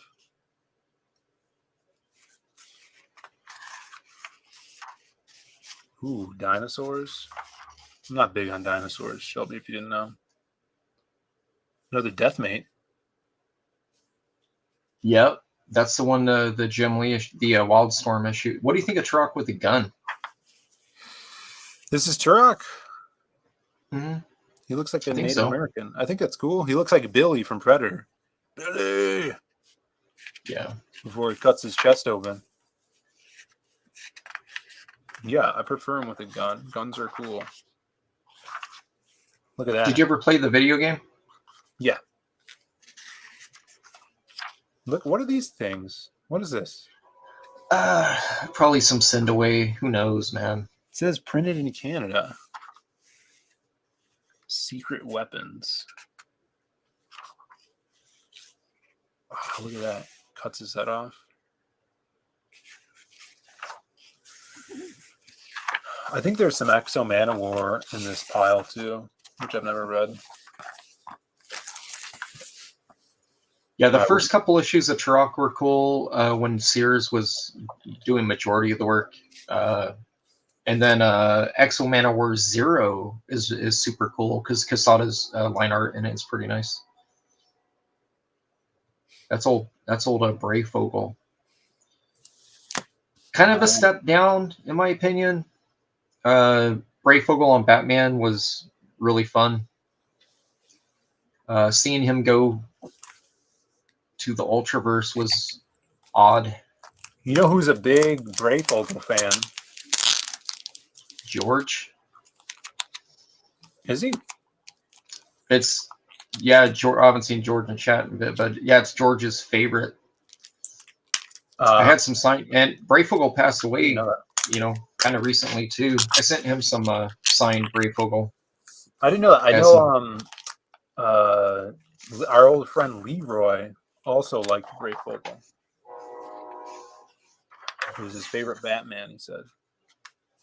Yeah, he did a good Batman. But Kelly Jones up there too. And I don't mind Capullo's. Capullo's is interesting. What are these shapes? Could be worse. That's Powdered Toast Man. That's right before he tells the Pope to grab tenaciously to his buttocks. Did he? Is that Clinton? Get a Brazilian butt lift? Is that supposed to be Bill Clinton right there? In the 90s? What is going on? Yeah, he's thick. Yeah. Look, the flow of this page is terrible. It looks like you're supposed to read it backwards, and he's like entering the earth feet first.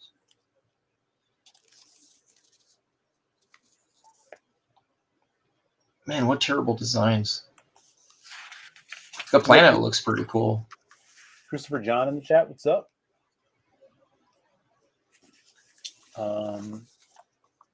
Bootleg says, Hey, what do you think of that? What do you think of that rock right there, Phil? This right here? Yeah, dude. It's pretty phallic. Did the planet just scissor Prime? Yeah. Ooh, look at that face. Yeah, what is it? He just has these pouches on his leg.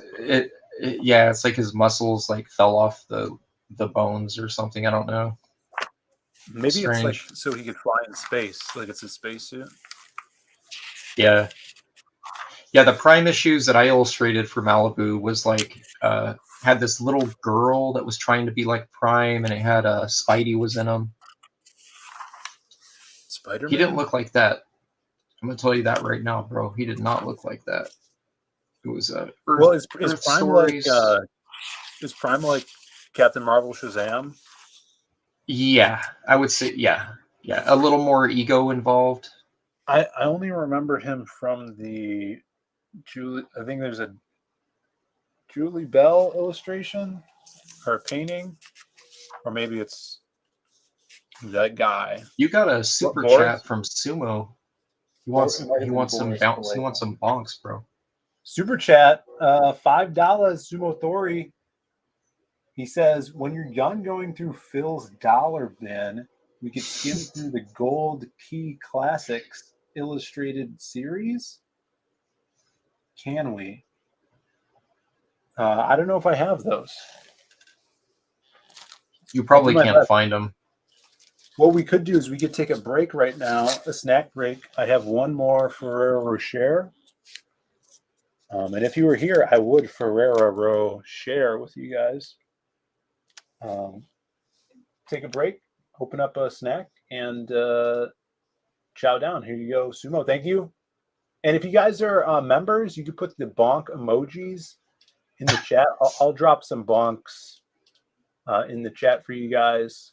Drop those bonks for Sumo.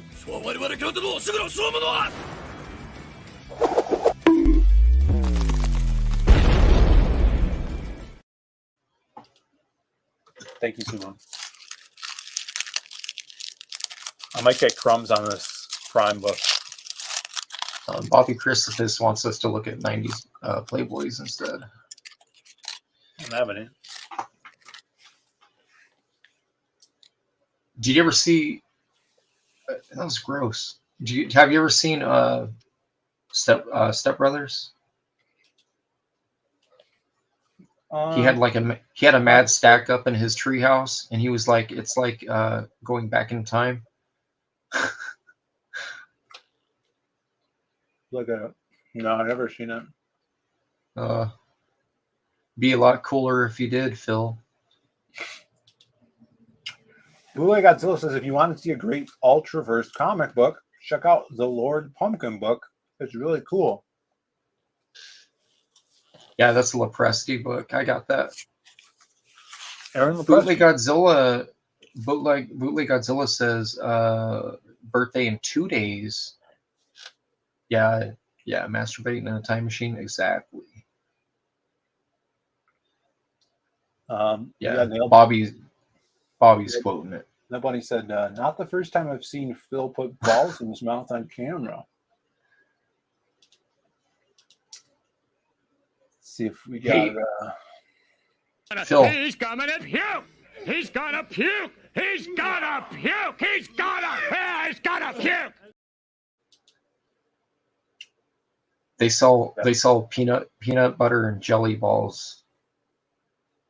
Really? Where? Wait. Yeah, they're in like pickle jars, bro. I've seen them. I saw them at Walmart. I'd try those. Wait, my girlfriend got me some chocolate covered blueberries, and I don't have them. I think I left them at her place. Ooh. Yeah, someone's eating them right now. Who drew that pinup on the right side? This is. It looks interesting on the right side. Yeah, there you go. Gomez. So I think that's Frank Gomez, who ended up working at Top Cow, and he did a Superman. almost like an old man Superman type story. It's like Superman with like giant guns and stuff, like a pretty crazy looking story. That's cool. He's like a Simon Bisley if Bisley wanted to draw like Jim Lee, you know what I'm saying? Yeah, yeah. Have you ever asked Diana? Or is it Diane? Diane? Oh, no, that's the girl from Seinfeld. That's not, is it? It's not her. Isn't that Julia Dreyfus? No, it's Diane. Oh. No, I never asked her anything. All right. I never got a paycheck from her. Ooh, look at that. New video game. Mm-hmm. RoboCop versus Terminator. Man, they sure butchered some Walt Simonson art for that ad. Yeah. That was a good series. I like how these books are wrecked and you're still putting them in protective. Put them back. All right, what do you think of this? Tops Comics. Yeah. Speaking of Stanley's birthday, we got Jack Kirby's Secret City Saga. Mm-hmm. Jack Kirby, who has nothing to do with Steve. Is this worth going through or no?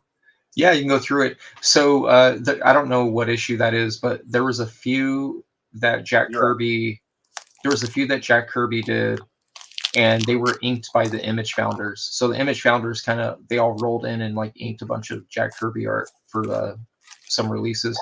I don't remember which ones, and it was published by Topps, so it was off my radar. But I'm sure Simonson.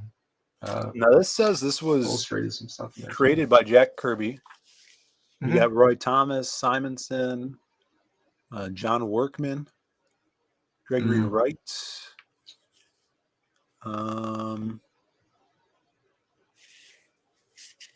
That's about it. Yeah, a bunch of old school Marvel. You see Jim Salicrup as an editor on this book. He goes way back with Stanley. Look at that guy. Mm-hmm. Ooh, I like this guy's mustache. Check it out. Yep. You think he tells the other guys, oh, Phil's dead. Phill just died.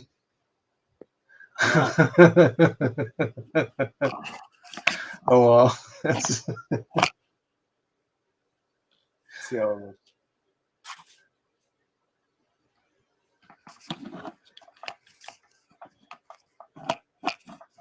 KSSS, rest in peace, Phill.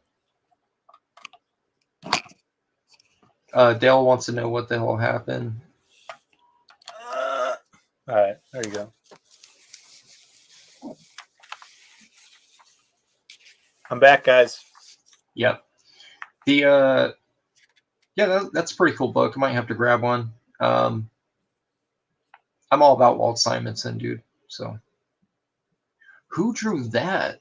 That looks like is it John Cleary?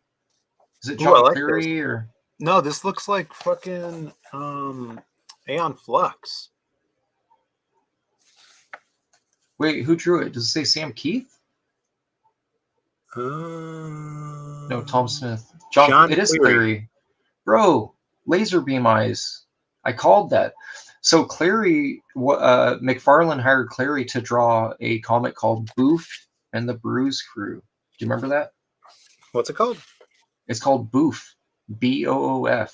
Oh, it was this It was this mini series that made no sense. Ugh. It was nonsense. I love it. I love the teeth. I'm a big fan of big teeth.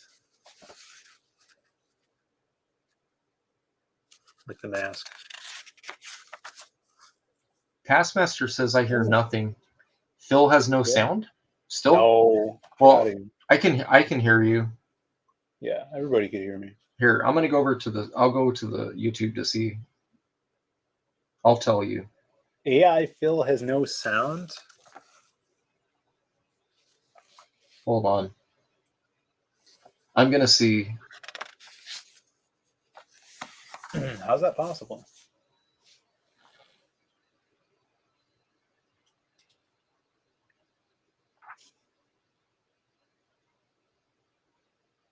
Hello, hello.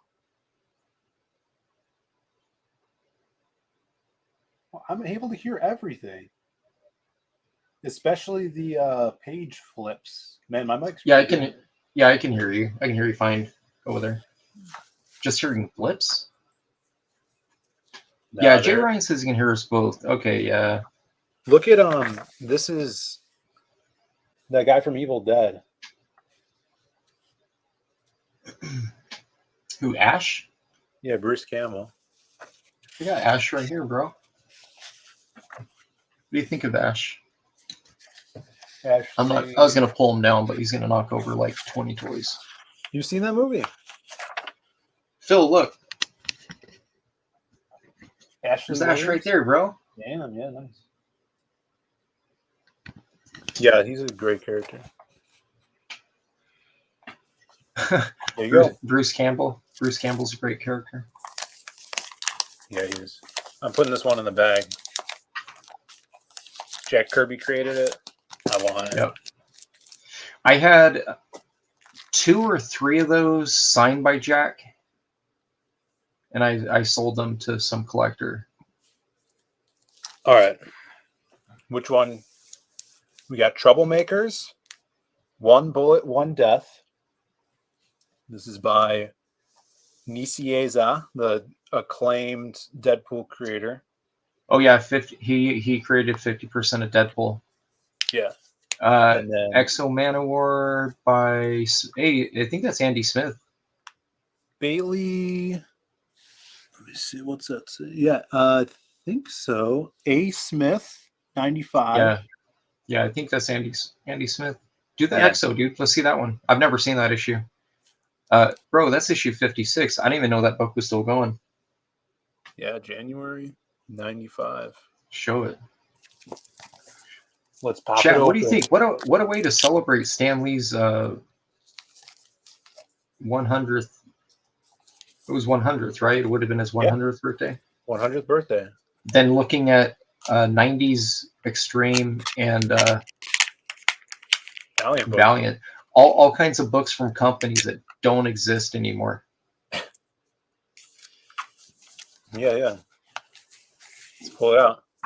Yeah, maybe we don't go through the whole stack, this week. Maybe we come back next week. Keep this going. If people like this, All right, we got. Yeah, that's definitely Andy Smith, dude, because he was drawn straight up like Bart Sears back then. Look at this butt, dude. Yeah, why are they doing that? They have like butt pouches and their legs are. Do you think they have leg blood milk? Probably, yeah. They're like muscles, right? Mm-hmm. And they probably have blood milk. Hey, if you look to the left there, look, Stan Lee's in the ad for Mallrats. See him right there? Oh yeah, look at that beard. He should have kept that. That was manly, Yeah, that poster is painted by Drew Struzan, I believe. No way. I think so. Did is this Michael Rooker? Right? Yeah, remember he eats the butt sweat pretzel, chocolate pretzel. Yeah, yeah. Gets Michael sick. Rooker, not his best film. He was in Tombstone though. I watched that last night with the girl, and she did not appreciate Wyatt Earp cheating on his wife throughout that whole movie. Yeah. Did you see that Sam Jackson was in Grease? I didn't know that. No, I didn't know that. Is that true? Yeah, I saw it on the internet. What was he doing? I'll send it to you. I gotta find it first. Look at this spread. Here. Where do you want it at? You want it on Twitter? Yeah. Here, I'll send it to you on Twitter. Could have just shared your screen. No, I'll send it to you. Turok is Native American, guys. If you didn't know that. See what people are saying in the chat here. Valiant still exists. They just aren't paying their artists. People are saying it's a diamond cutter ass. Yeah, I did a few variants for Harbinger Wars 2, and it took them 1 year and 3 months to pay me for 2 covers. Valiant.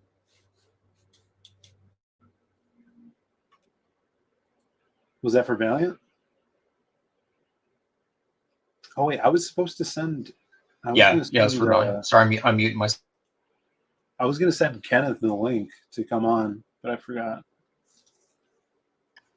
Yeah, bro, it's sent through, so make sure you share it, dude. Chat needs to see this. Yeah, dude, I never noticed. You gotta keep a close eye, but you can see Sam Jackson's cameo on Grease. I was like, oh, dude, I never noticed that. Yeah. Give me a second. No, true story, dude. True story. Yeah, I did 2 covers for Harbinger Wars 2, the one with that crazy logo, because I had to draw them almost like squares. And bro, I had to hunt down one of the editors at a convention to like remind him that they need to pay me. Wow. Yeah. Yeah, make sure you share the sound. Let's take a look. Yeah, it's let me raise turn the sound up.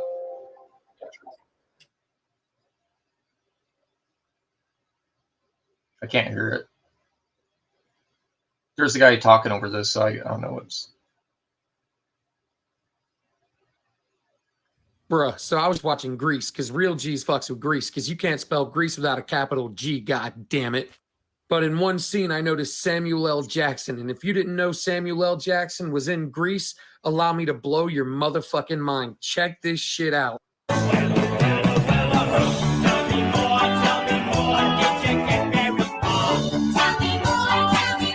Does he look like a bitch?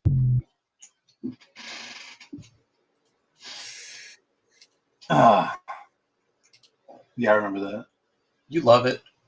Well, how do you remember? I don't remember that part. No, that's anytime I hear that song, that's what I hear. Is this this is Big Kahuna Burger? Digital colors? Ooh, Eternal Warrior. Tell me about this, Shelby. Yeah. Give me a good Eternal Warrior story. So, Eternal Warrior was every month from Acclaimed Comics. That's about all I can tell you about that. This is the only book? It says every month from Acclaimed Comics. I'm reading it right there. Now, this reminds me of like, remember Renegade, that 1980s TV show? Mm-hmm. Was it yeah, it's got a little bit of yeah, motorcycle, but this guy can't die. He's basically Renegade, but he can't die. Yeah. Yeah, I'm not sure. I wasn't partaking in most of the Valiant universe at the time. Do you like the coloring on these books? Some of it. That's a pretty cool page. Yeah. Yeah. You gotta remember too, man.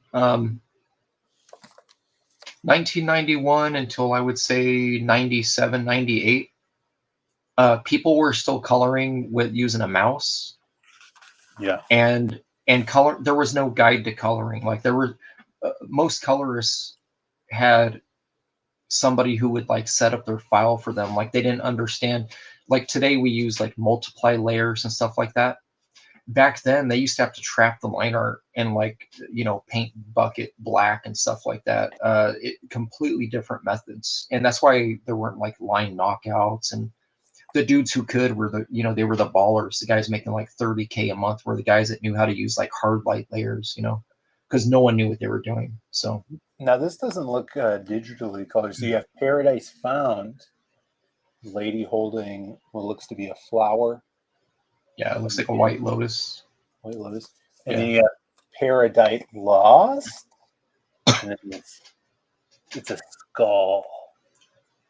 Yeah, it looks like it's for Magic the Gathering cards. I bet those cards are worth bank right now. I have I got a shoebox full of Magic the Gathering and Pokemon and Yu-Gi-Oh cards. I need to go through them. Wait, isn't this Neil Gaiman and Jill Thompson? Probably. Could be. Oh man, I should have sent Andy the link to tell you about Jill. He was telling me that he got a package from Jill Thompson out of like nowhere. Oh yeah. And it was her it was for something that he had funded of hers on Kickstarter, like dude, like let's just say several years ago. Yeah. And it like just barely, so he was like, oh, what's this? Yeah, dude, I remember when she was putting that stuff out. Yeah. Local Chicagoan, Jill Thompson. Yeah, I've been in the same room with her a couple times. No big deal. Sound like you're bragging, Phil. No, I'm just, I was next to her at a few Wizard shows. She seemed like a genuinely decent human. I probably said, 5 sentences to her. Well, I went up to talk to her at her table one year at a Chicago con, and she had like some lady, like her friend was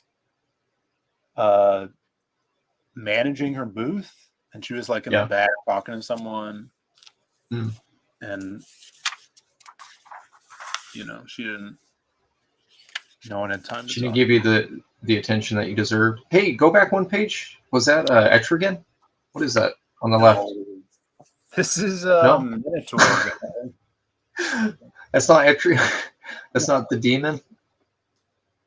Yeah, put that shit away, Phil. It's not. No one wants to see that. Christopher John loves Jill. Look at that. Oh, Jill. Yeah. Yeah, Bootleg Godzilla's right. She used to look like Kathy Griffin, but she got into weightlifting. Did you know that? Kathy Griffin? No, Jill Thompson. Jill. Yeah, she got into like powerlifting. Dude, Kathy Griffin looks like a bag of bones right now, bro. She looks terrible. Doesn't this guy work for Top Cow?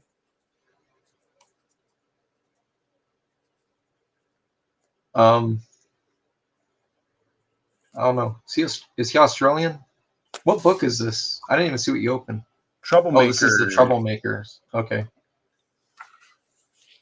Yeah. Who's the artist on it? I'm looking. Okay. We got created by Fabian. Kenny Martinez. No, I don't recognize the name, Phil. Yeah. Yeah. Doesn't look like something. No, it's up my alley. Publishable. Yeah. Oh shit. Hey, this is what you should do with Timmy and Pitt. Oh yeah. You should make the book about Timmy, dude. Like you should make him the superpower, and like Pitt's scared and hides the whole book. Kind of like what they did with the Hulk in that Endgame, right? Yeah, like basically just have Pitt like hiding, and like maybe just like him. Well, I was thinking Pitt's captured, right? And Timmy has to break him out, but he doesn't get broken out until the last page of the book. And then it's really on, right? You keep the fans guessing. Yeah. That way that they have to back issue 2 to see any Pitt. That's how you should do it. Yeah, let's do that. Shatter from who drew that cover, dude? People saying kill Timmy sooner rather than later. What's Dell say? That's not what anybody wants to see. It'll give Dell a break so he can figure out how he wants to draw Pitt, Phil. Yeah. He can that'll give him at least a year to figure out what he wants to do. Grimjack. I heard people like Grimjack. You ever read Grimjack? No. I never owned a Grimjack, but Sean hey, McMahon. is that Junkyard Joe? Oh, it's Dynamite Joe. Dynamo. Dynamo Joe. Yeah, so this is doesn't seem. Is this a homage to the Adam Post G.I. Jackrabbits cover? I mean, it kind of looks like the G.I. Joe #1 cover in a weird way, but I don't think it's an homage. I think it's the G.I. Jack. At first glance, that cover looked like a John Byrne piece to me, but I know it isn't. Steve Irwin, Crikey, and Bob Denenthal. Bob Lazar? Steve Irwin and Bob Lazar did a comic? No, Bob Denenthal. Oh. Got me all excited. Old school. This is weird, dude. I don't like it. It looks like video game comics. Yeah, this should have just been printed in like Nintendo Power. Yeah. It's not getting bagged. What's that back cover on there? The back cover was the best piece. What is that? Oh shit, it's large, bro. It's just that's that Dynamo Joe. The box so big he needed 2 books. Yeah. Now, this is for you, Shelby. If you want this, I'll send it to you. Classic Mad Balls, issue 3. No, I only need number 1, 9.8, please. Oh no, it's worse than we imagined. These aliens want hugs. Yeah, no, dude. I want Mad Balls number 1, 9.8 CGC, shipped to me, perfect condition. Okay. Did you? Because I'm never reading it. They're doing a new Mad Balls crossover between Mad Balls and Garbage Pail Kids. Yeah. I got a blank sketch cover for it. I haven't cracked the book, but I think Andy sent me a blank on that. I think.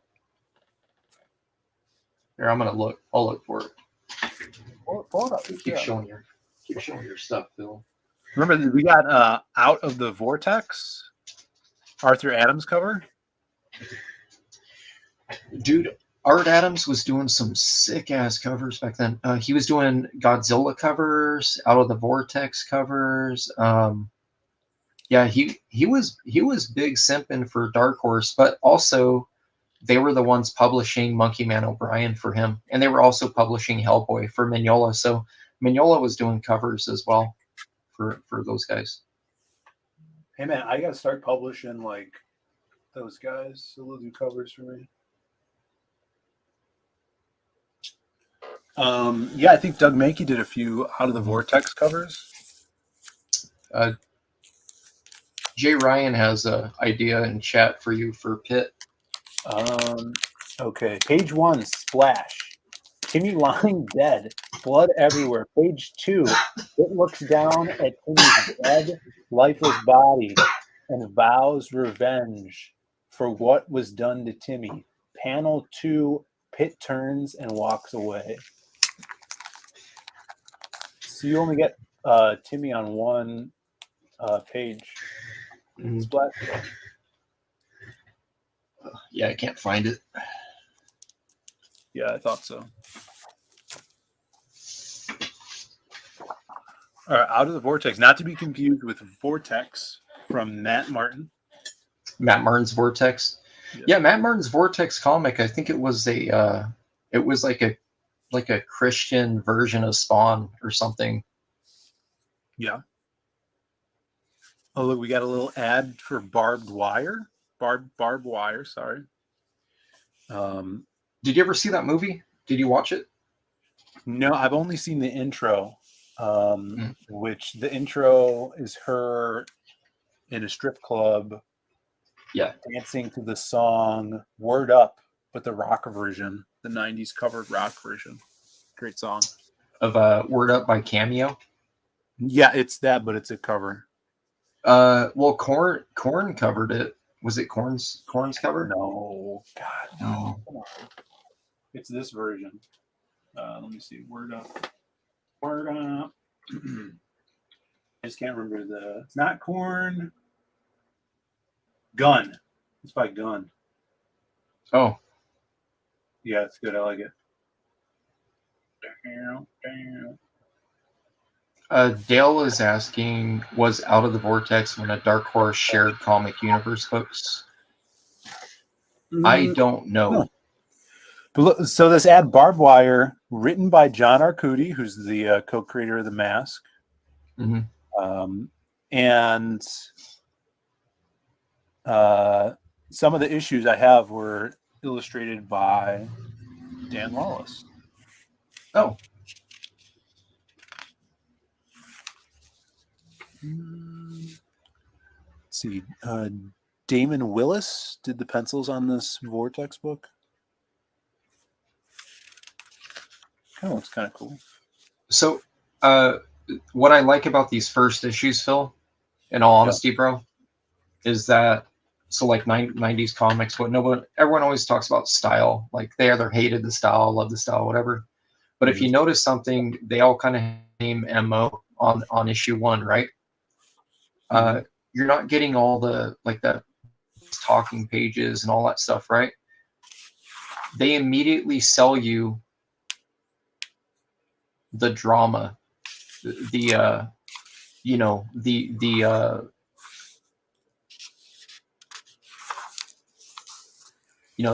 power plant is in the middle of melting down, and there's a fight, and there's fires, and there's gunfire.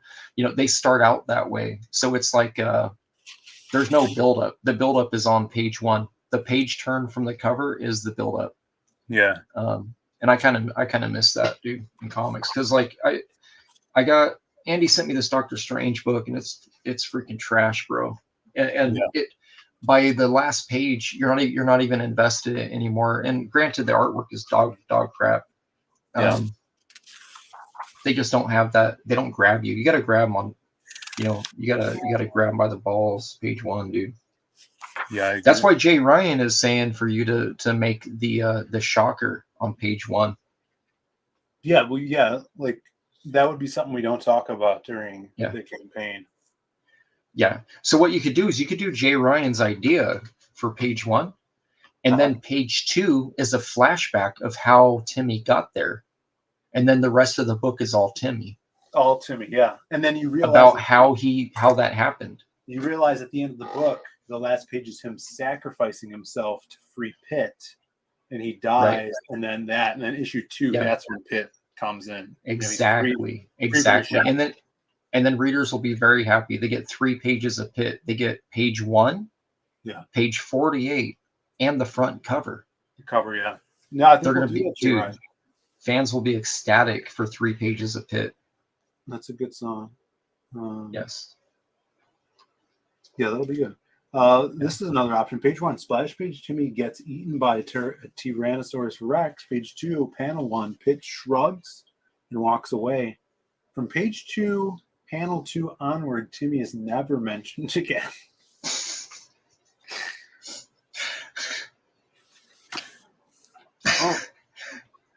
He's conveniently forgotten like a Spawn's power meter in the original Spawn books. We're ripping that off. I found a way to use that power meter in our book that we're doing together.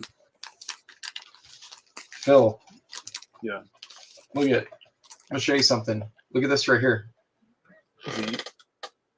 Well, who's that? D. Arthur? Look. It's serendipitous, bro. Hey, you'll never guess what this is in. Look. So why is it in a Maxim? I don't know. Because they understand. They understand, dude. I got a stack of these by my desk, by the way. So I'm thumbing through these while you're looking through this Dark Horse garbage. All right, no more Dark Horse. Shit, did chat hear that? What is this? Continuity Comics. So Continuity was Neil Adams' company, and I actually like 9/10 of the product. He was hiring people like Mike Diodato. Richard Bennett was actually working there, but basically they kind of had to draw like Neil. Those books are cool, dude. No, they're actually pretty cool. Listen, on a design aspect. Cracky's Crack House. You should scan that and send it to DWAG. It's all cracked. It's cracked up to be. Yeah, they're crackheads. There's a DWAG. Yeah. I do not have any Skate Man Kiss assess. I'm sorry. Oh, there's Kenneth. See, I forgot to send him the link. I don't know if he wanted to come in, but Yeah, is Toy Boy, dude. Kenneth. Here, that's for Kenneth right there. Here, you get a heart. Yeah, dude. Toy Boy was probably my favorite comic that he was putting out, and this other book called Megalith. Megalith was fun, but Neil wasn't really drawing it. It was, I think it was Diodato, or he might have been doing layouts, but it was essentially he was just hiring people that drew like him to do finishes, and very specifically making them do like brush inks and stuff. You know, not a lot of quill action in it. I like this. Is cool. This image.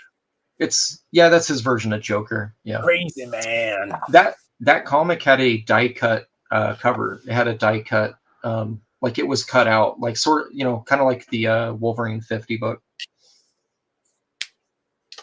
Daily as Toy Boy 1. Yeah, they kind of just materialize in people's collections. Toy Boy 1, and then that one issue of Armor with the Michael Golden cover, polybagged with the trading card for the Rise of Magic storyline. For some reason, that issue ends up in people's collections too, and they don't remember buying it. Why is this called Armor? Why not? Lunatic Gang strikes again. With these clowns that... Yeah, so what does he sell in there? Hold on. So he had Echo books. He had... So, yeah, dude, hey, look at the cover to Armor 1, though, dude. Like down... So Megalith was my jam, but look at the Armor covers, dude. Those covers were cool. Down here? Yeah. Armor... That's Armor 1? Yeah, I think so. Yeah, man, they were just real fun. The thing is, though, so by the time Neil launched Continuity, he was already working. He used to work in advertising for like automobiles. Like he worked in advertising for like, I think Honda or somewhere, Nissan maybe. But he kind of was out of the loop with comics. So when he came back, it's almost like he completely forgot about bleeds and stuff. Look at where these borders are like lining up, like characters halfway getting cut off and shit. It's ridiculous, bro. Like, he was in DGAF mode as soon as he came back to comics. The gutters, you know, a lot of stuff was running together or getting printed on the inset of the binding. Yeah. Yeah. Illustrations were always nice, but like again, it's he had no intention of following printing rules for usable canvas space for a comic page. Yeah. Oh, so Armor is the character. He's the guy with all the armor, this guy? Maybe? Yeah, that's him. These clowns, these crazy crackheads. So did he do all the art for all of Continuity or no? He jumped around, man. He jumped around. He was creating the entire universe, and they had a thing too where there was a crossover with Spawn. He had a character called She-Bat. It was like Valeria She-Bat, and there was some Spawn crossover. Bro, I have no idea if it ever came out, but it was advertised like hella crazy, dude. They were advertising it like mad.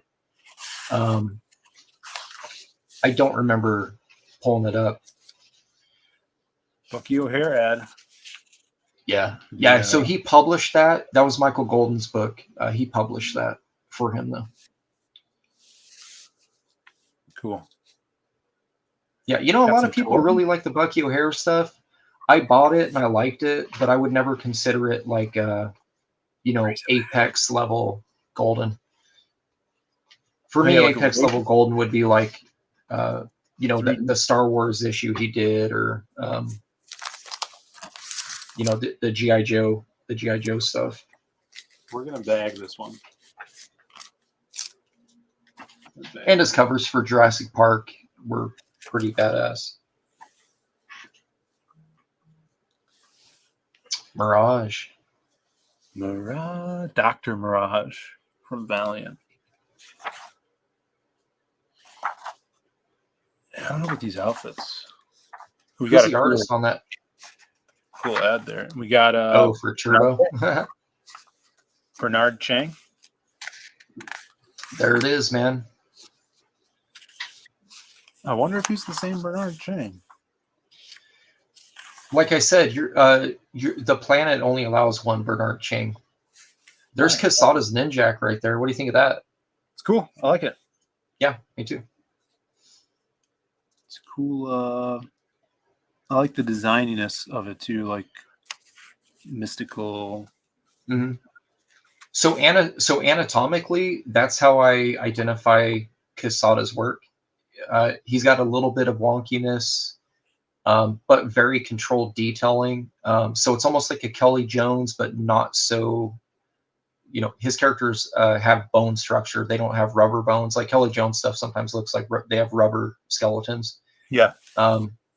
His stuff's a little more structured, but his stuff when he took over at Marvel, his stuff it seems like it kind of changed, man. You changed, man. There's the Eternal Warrior again. Yeah. A new Valiant tradition. Eternal Warrior Yearbook #1. Double-sized comic. 48 pages. Never saw it. He's British. I like these ads. These ads are kind of cool. Ooh, this is. I like this cover. Solar. That's Casada, dude. I like that cover. Yep, that's Casada. I have no idea if he was the artist on it, but I know he did a handful of covers. Yeah, that is. I think he was the artist on the Ninjak books and was just doing covers for other books. But again, I wasn't buying these. I feel like that's what was going on. I had a buddy that kind of got tricked into the whole. He was like he became a like a first appearance, like a key collector dude. Yeah. Because he was missing first appearances of characters like Nightman and stuff like that, where they would appear in a different title before their own title would come out. So what they were doing was they were kind of grooming their own fan base into thinking if you didn't buy everything, you're going to miss something. And then they were purposefully doing that, where like stuff would be introduced in one book that was very relevant to another book, and they wouldn't tell you. You would find out through like Wizard magazine or Hero, like way later. Yeah, I really like that cover. It's cool. That was that Punisher again. Mm-hmm. Look, they got werewolves. That was the big old. It's a cool panel. Mm-hmm. Growl. Yeah, Dell says he did the first 3 issues or so. That makes sense. Jay Ryan has assigned Bucky O'Hare by Golden. They had the hardcovers of it down the street from me. I was going to grab one, but I was like, eh. Ooh. Look at that album cover. Get a grip. Mm-hmm. Dude, that teeth is pierced. You ever notice that? I never noticed that. Aerosmith. Man, they've been around for Yeah, man. Aerosmith? Yeah. They're great grandparents now, Phil. I just hit my elbow on my chair arm. They've been around for a bit. Yeah, dude. Comico Elementals. Oh, here's some Umberto Ramos. Crimson. Yeah, he wasn't collecting the beginning. He was just collecting like later on. Yeah, that book was written. My buddy Brian, who passed away during COVID. Augustine. He wrote all the Crimson stuff. He wrote a bunch of DC Flash shit. Yeah, I probably got some of the stuff right here, dude. I used to have a friend that really liked this Crimson stuff. She now doesn't talk to me. I wouldn't either. Yeah, I know. What do you think of this? Hellacious? Helicios? Is this in Spanish? It might be Alan C. Medina. Yeah, we'll have to get Andy here. He actually doesn't know Spanish. I don't know if his wife does. See, look, Phil. So Gotham by Gaslight was written by Augustine too. See? Oh, damn. Yeah. Yeah, I had stacks of these at one point. Every time I'd find them at shows, because DC never comped them, man. He was telling me we used to go get coffee and stuff and hang out prior to streaming. And every time I'd find these things, dude, I would grab stacks of them for shows for him. Have you heard of this? People are liking the Elementals.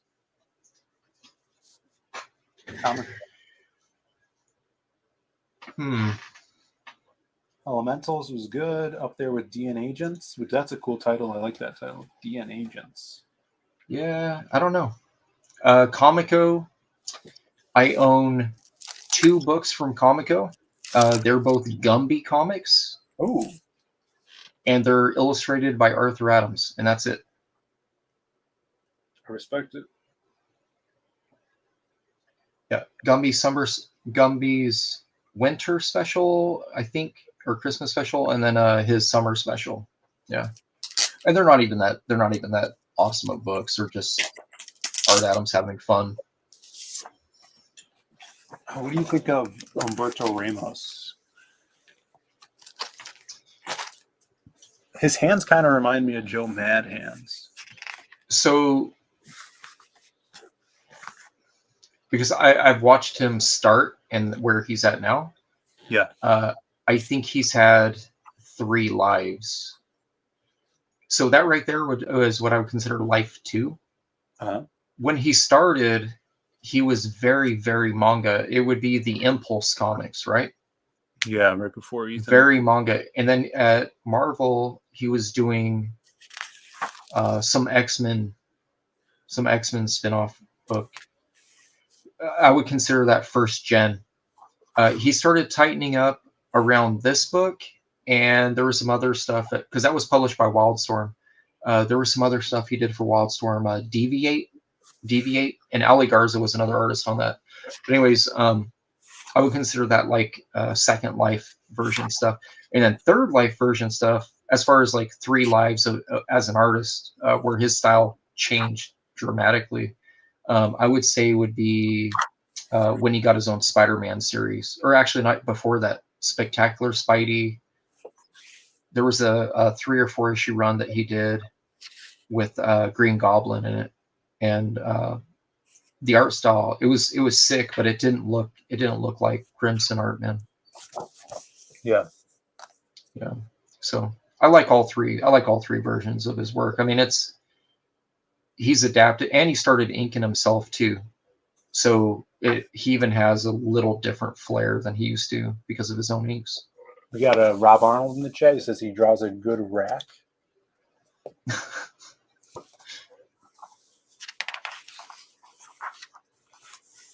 up, Rob? Yeah, I know a lot of people that like this series. Vampires. It's about vampires, I think, right?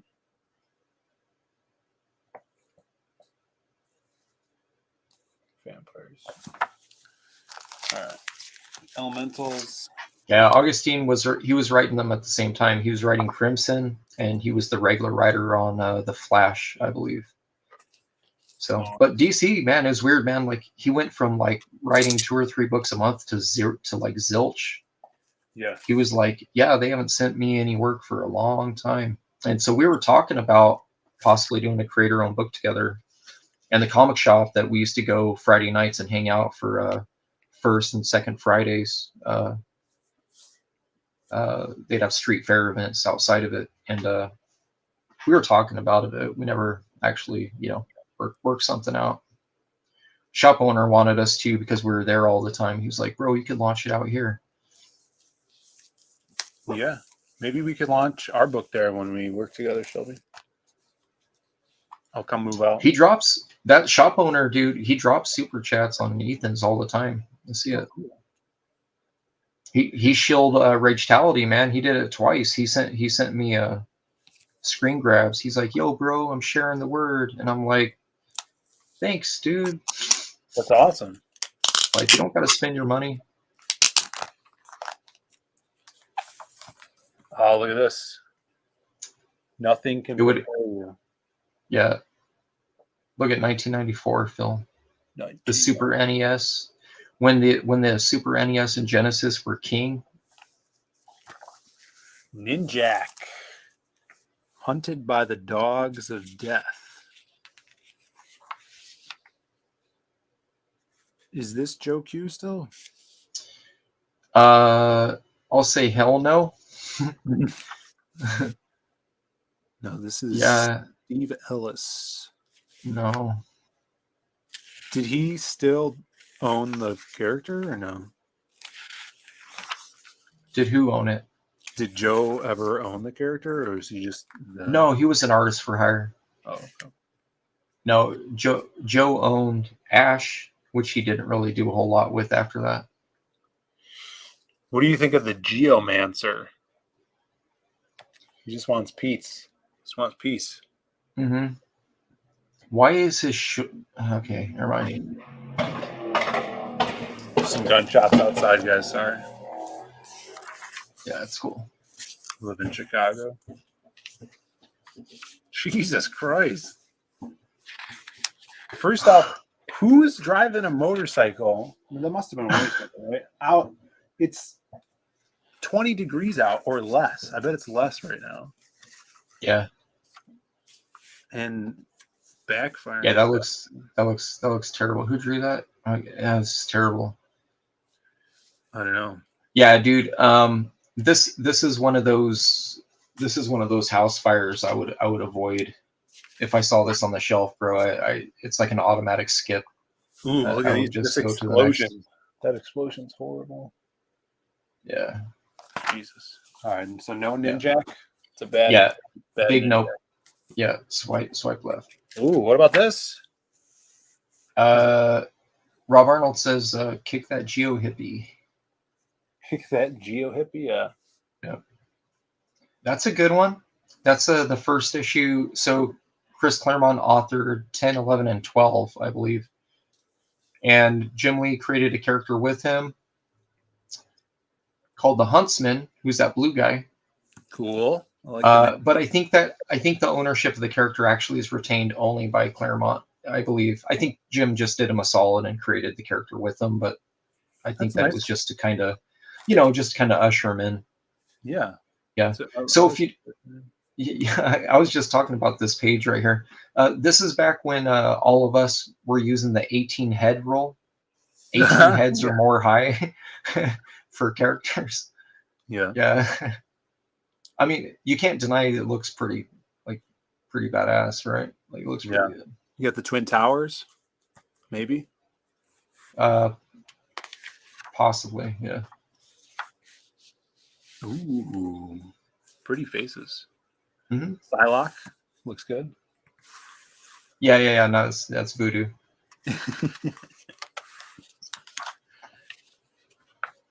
Double page spread.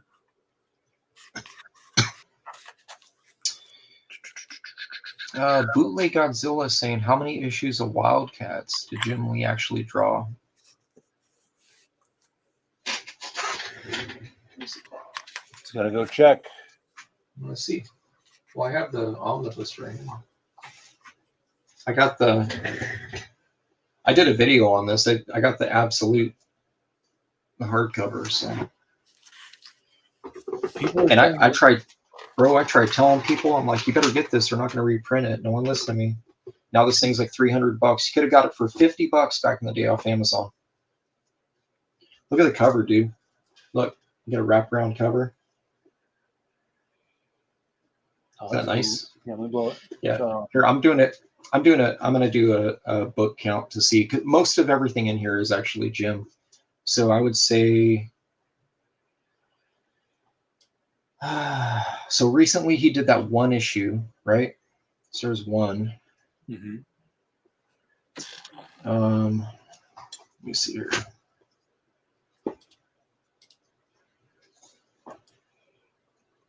People are saying they can't see Rob Arnold's chats in the chat, which is true. I can't see him on YouTube. Maybe he has. Oh, maybe someone banned him. Yeah, maybe. Travis took over on 15, I think. So possibly, because this is all Jim. So let's see. He did some stuff. That one shot, he did issue 50, and then he just did another one shot. So he probably did. And then he also, well, does that other one count? X-Men, Jim Lee, the X-Men and Wildcat crossover book? Because he did that one too.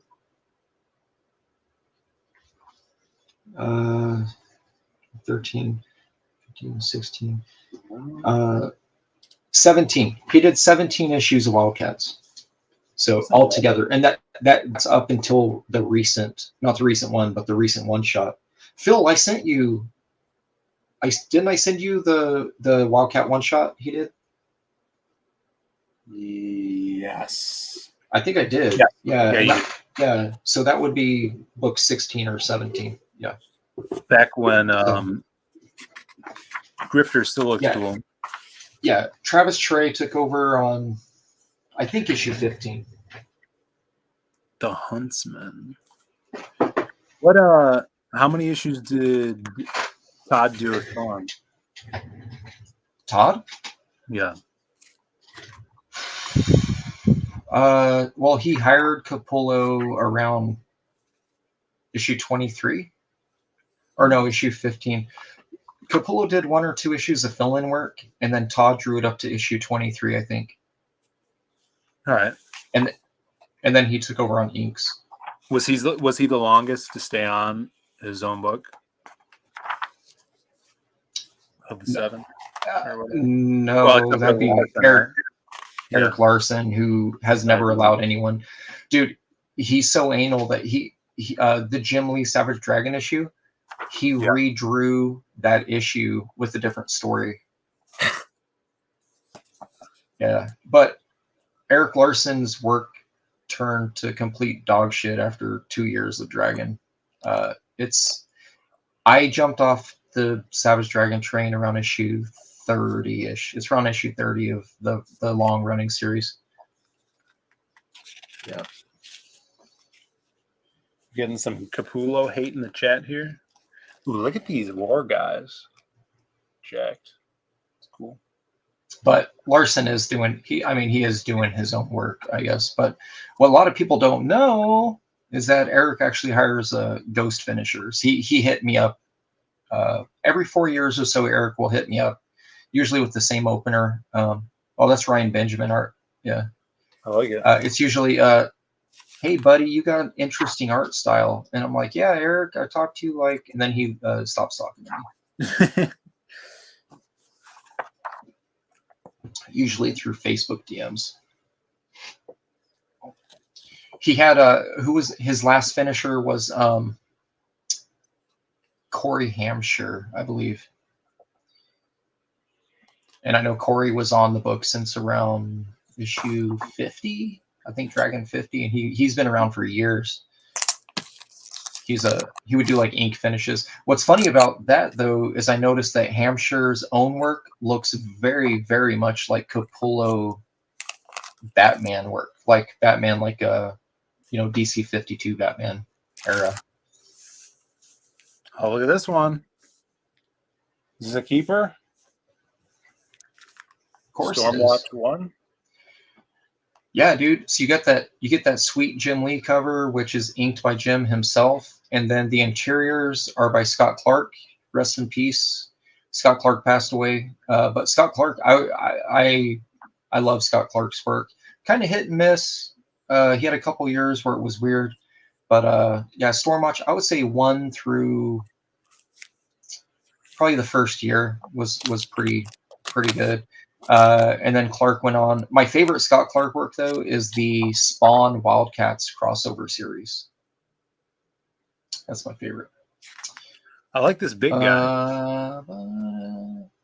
Bobby Christmas asking, Fuji. It's like Mount Fuji, I think. Oh, I like it. It's cool. Yeah. He reminds me of, his face, a version of Sunfire. No, who's that Japanese guy from X-Men? I think you're thinking of Sunfire. Yeah, Sunfire. Yeah. He has like his Age of Apocalypse costume. He's got like the big red sun on his face. Yeah, yeah, yeah. No, all these characters are they're interesting. I mean, they're definitely B-lister characters that Jim created, but they still work. You know, they still worked well. Oh, hey, look at that! Hey, look at that, Jay Lee. Yeah, Jay Lee was big simping, bro, for that Bisley right then. Yeah, that's awesome. Bobby Chrysophus says, Shelby, you ever hang with Mario Goli? No, I've actually never met them in person. Yeah, no. I know there's weird drama that surrounded stuff with his, because I think, didn't Eric buy The Ant? Didn't he do that book, The Ant? Oh yeah, I think he owns that now. I stay away from that stuff. I don't really know, but no, I've never met him. Love that Jay Lee. The jacket too kind of reminds me of Frank Miller's Marv, where he had like the wrinkled jacket. It has a lot of negative space in there. Yeah. Yeah. Cool stuff. This will probably be the last one I go through. But we still got a big stack. Maybe we could do some more next week or something. Viewers are dying off. Got 37 still. Thanks for sticking with us, everybody. You know. Thanks for sticking with us. Well, I guess it's not here. Oh, here it is, right here. So way back in the day, Phil, they were not even like a year deep into their books, bro. They did this thing called Images of Tomorrow. And this was what they did was they jumped ahead like 20 issues. So this was Stormwatch number 25 that they put out. They put it out before they were even close to this issue. So it was kind of like Rob did one with Bloodstrike that he had. Liefeld did the layouts and Frege did ink finishes on it. And then this one, so this is it here. So see, Stormwatch 25. I think they were only 8 or 9 issues into the series when this thing was a thing. But it's basically to give you like, hey guys, look, here's like 2 years into the future, and it did a really cool wraparound cover. And then you end up finding out like what characters died. Like, dude, look how gross this is. Look at this double pager, dude. Like, hey, look, like that chick. Look at, she's like a zombie now, like living in space. Mm-hmm. Look, looks like Kathy Griffin. You got, yeah, it's weird, man. But anyways, this they called it Images of Tomorrow. I don't recall who else did one of these. I know that Liefeld did. Look at these old ads. Look at Jay Scott. Jay Scott before he was like huge. Gen 13-0 ad. Look at that guy on the left there with the hair. It's Shane Davis, bro. That's probably Shane's dad. Probably. Yeah, but no, this stuff's. Hey, would you ever do this in a book, Phil? Look at this. So you get a page, and then your page turn has to turn the book. No. Let's see what happens. I do like that page though. The punch. Look, and then you got to go back this direction. No. It's kind of weird. Yeah, I wouldn't do that. Look at Bobby hates the sideways splash. Look at that. Yeah. Yeah, I got quite a few doubles in my stuff, but I try to avoid them, especially in square bound books. I try not to do it. But yeah, this is a really cool cover, man. It's pretty sick. Mainly because it's Scott Clark, dude. Scott Clark to me. Yeah, I've just always enjoyed his work. But yeah, he did some stuff that was not the best. Yeah, he did a Warblade. I think it was a Warblade miniseries that I didn't like at all. I kind of like this guy's mask, even though it's like everybody else, but yeah, still a little different. Who's that? I forgot the name. Is it Pike? Not Killraiser. Yeah, pretty cool. Every company had a red character that looked kind of Deadpool-y. Yeah, that's old Silvestri Pitt.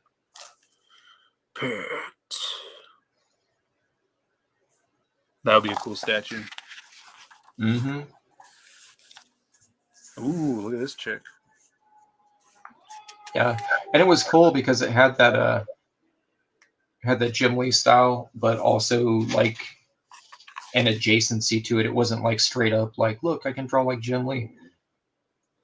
Yeah, I've always really liked that Union ad. That it's funny. It's all art by Mark Teixeira. That's a Jim Lee pinup, bro.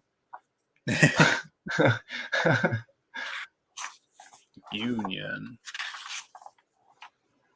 This guy looks like he's out of the Meta Barons. This guy.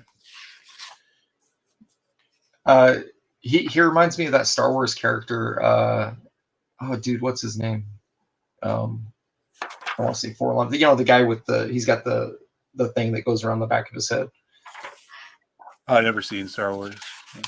Hey, if you look at that, go back one page. If you look at that Wildcat ad, that's the first Brett Booth work right there. Wildcat Zero. That's a Brett Booth's first work. And the only way, hey Phil, the only way you were able to get that back in the day, you had to buy the Wildcats Volume 1 trade paperback, and it was polybagged with that issue. Oh, cool. Yeah. Later on, you had people that were unbagging them and selling them, but before that, you couldn't get it any other way. Schemes and scams. Oh, look at this Wolverine, zombie Wolverine. Logan. Dude, these guys were like straight out of the X-Men office. Like, there's no way they were going to be creating characters that didn't resemble like X-Men universe stuff. Yeah. Hey, look down there on the left. Hold up. Wait, go back. Hey, who drew those cards, Phil? Dale Keown. Yep. What do you think of Dale's Maul? What do you think of his Maul card on the right? Cool. I like this. Cool. This guy looks awesome. Despot. Yeah. His Maul card. I always wished he did a Wildcats book because that stuff he did on what was that, Dragon Force or whatever it was called. I've always liked that book. Dale Keown.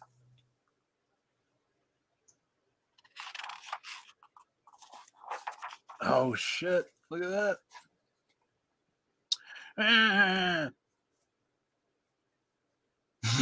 30 days dark for Dark Omens. Mm-hmm.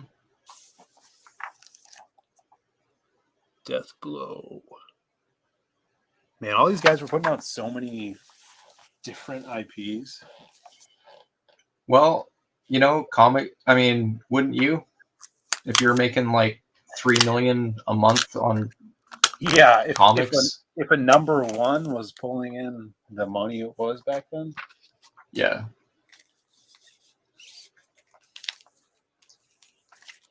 No, they were just trying to stay ahead of the bubble, bro. I think that's it for this week. Next week we have this one to look forward to, Debbie by Virgin Comics. Ooh, Virgin Comics. I forgot about it. Wasn't Virgin Comics? You'll have to wiki it, dude. I think that company was started by the guy. Who's the guy, the producer of SNL back in the day? Lorne Michaels? Yeah, I think that's Lorne Michaels' company, bro. What? Virgin. I don't remember everything about that, but isn't this like isn't this a logo from a company already? Like the Airline? Mega Store, the music, Virgin Music Mega Store or whatever. Yeah. I mean, it might be, but I feel, read down there and see if it says like a president or anything like that. Suresh. Oh, I guess not. Suresh Sheshmatarian. Richard Branson. Interesting. Yeah, I could have sworn that Lorne Michaels was affiliated with this company. I don't know. Oh, Blackjack says you're thinking of Broadway comics. Okay. Well, we got Aldous in the chat. We're just wrapping Aldous. Yep. Aldous says Virgin was Richard Branson and Gotham Entertainment. Yeah. Hail Aldous. Putting my camera back. Yeah, dude. I think I bought three books published by Virgin. Probably 3. And then I'm not familiar with them. Well, I was gifted one. Here's the stack we still have to get through. No. It's a lot of books that I got. But we found some gems. Found some gems in there. Crazy Man in the chat. What's up, Crazy Man? It says, personally, I think Phill and Shelby should collab with me. Hail, Crazy Man. Yeah, I don't know if you saw this in the chat. There's a poll going on. Someone put I didn't see that. Yeah, it says it's been going for 8 minutes. Can I still vote? Yeah, you can still vote. It says, should Shelby and Phill collab on a book? Question mark. It's 65% to 35%. Yes is winning. It just went down. Oh, it did. Wow, 58% to 42%. Savage, guys. Yeah, I should probably end that pretty quick here. All right. Yeah. Well, we got to celebrate. Yeah, we got to celebrate Stanley's birthday with some Valiant comics. Some image. Some of Phil's collection there. Yeah, I got to show you guys. Should I show them again? Yeah. Pull up. Do you want me to show them? Yeah. Maybe not. No.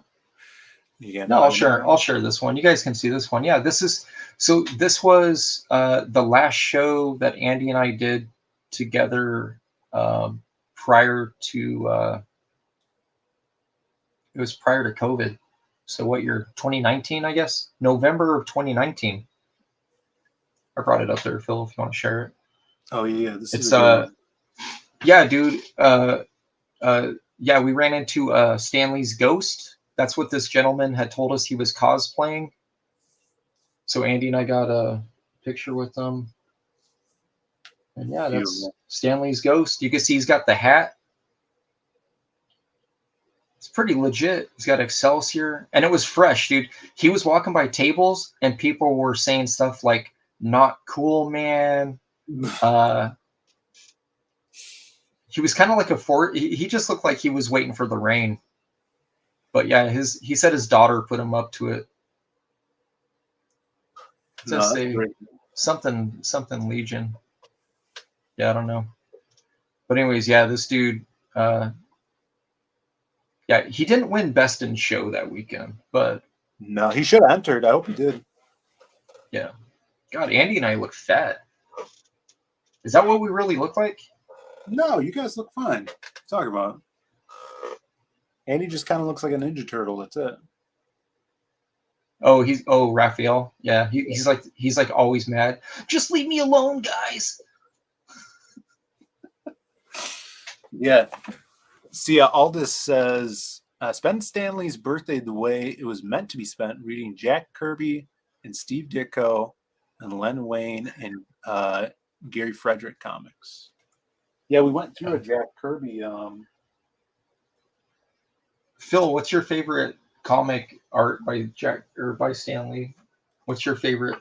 I had someone tell me that he's their favorite penciler. I don't think I've seen any of his art. I don't think he has. I think my favorite comic art by Stanley is Etrigan the Demon. Etrigan? Yeah. Yeah. I have the whole original run. Kirby's Etrigan. I like the Forever People. I have the reprints of the New Gods too. They reprinted them like in the 80s or something. Yeah. Why are there no reprints of the like all of his romance comics, dude? There was like years, dude. He was like pumping out romance books. No one wants to read that. They did back in the day. This is what I've been reading. Well, besides, I downloaded Audible recently. Yeah. Now I'm a book reader, Shelby. I read novels. And I've been you come in here flexing that you're reading real novels. Yeah, I started the Dark Tower series. I just started the 3rd book today. Yeah.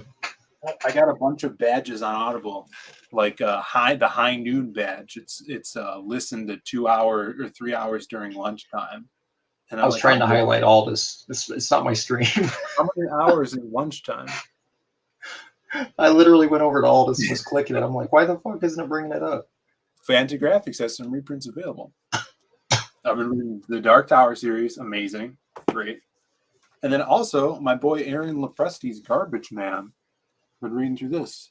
And this is like what do you think of it? I like it. It's easy to jump into because they're like 6-page shorts. And they each start with a cool little title page that he uses kind of like his Steranko or writes in S letters. It's like a what do you call it? I don't want to say House of Horrors. It's almost like a See, like the old horror comics used to do that quite a bit. Yeah. He's those are cool, man. Those are cool. Look at this face. Whoa. This werewolf bit him, and he's like toxic waste. So he's mutated. He's like, "Oh no, I'm poisonous." Yeah. So I've been reading Garbage Man when I have free time. Yeah, he says Eisner style.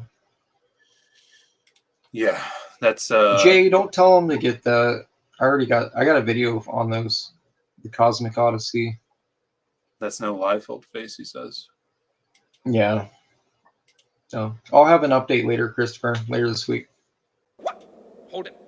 Hold it. Hold it. Christopher John sent you $2. Hail, Christopher John. You just answered that question. Any Ragetality update? Shelby for $2. Thank you, Christopher. Yeah, someone on Twitter was asking me. I was like, I'll have an update later this week. Life's been bonkers, bro. Speaking of bonkers, Christopher John gets a bonk. You called?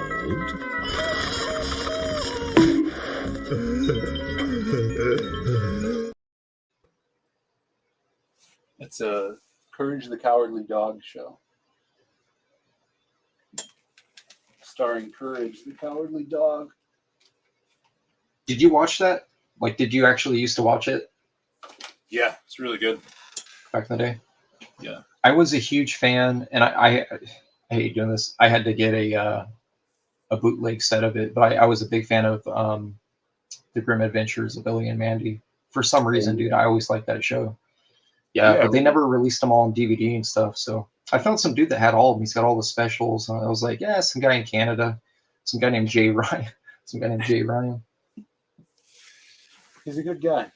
All right, I think that's it for the show. Just wanted to come on here, do a show with Shelby. Maybe we'll do one next week. I want to go through that Bisley book too. Oh, and my girlfriend, she said she got me another Simon Bisley art book, but it hasn't showed. It wasn't here and ready for Christmas time. And she said she'd get a refund if it wasn't here by yesterday. And I don't think it's here, so. I think she's lying. I don't think there is another art book he put out. No, he's got some, sketchbooks. Oh, thanks, Aldous. Aldous showed me the book that came out. Crazy those Matt. are cheap too. Those are cheap, dude. Thank you, Phill, for gatekeeping Noah from the show. Yeah, no problem. Here's a little sneak peek at this week's Masquerade comic strip for all you channel members that are subscribed to the channel at the Zade Raid tier. We're introducing a new Masquerade villain designed by the great Alan Alonso. Look at this guy. Freaking awesome. A big robot. He reminds me, not that you want to hear this. Yeah, he reminds me of this other character. He reminds me of, oh God, there was a character in Top 10 Alan Moore's top 10. That's a compliment, by the way. Yeah, Alan Moore's cool. I mean, I guess. Well, no. I mean, there was a character design that was just this crop reminds me of it a little bit. Just ignore me, Phil. He's gonna be a cool villain. His name is not the Gatekeeper. You guys will learn this Friday. I'm probably gonna letter this strip up tonight. And if not, I'll letter it tomorrow. So maybe I'll be lazy and not letter it tonight. But just got the high reses of that, so that'll go up Friday. Phill must have a foot long. What? Who's the skirt? I don't know what this means, Christopher John.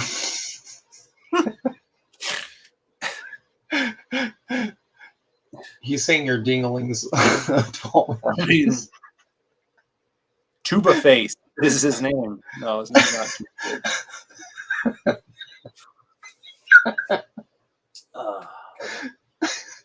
But if you guys want to listen to me play some guitar, go back to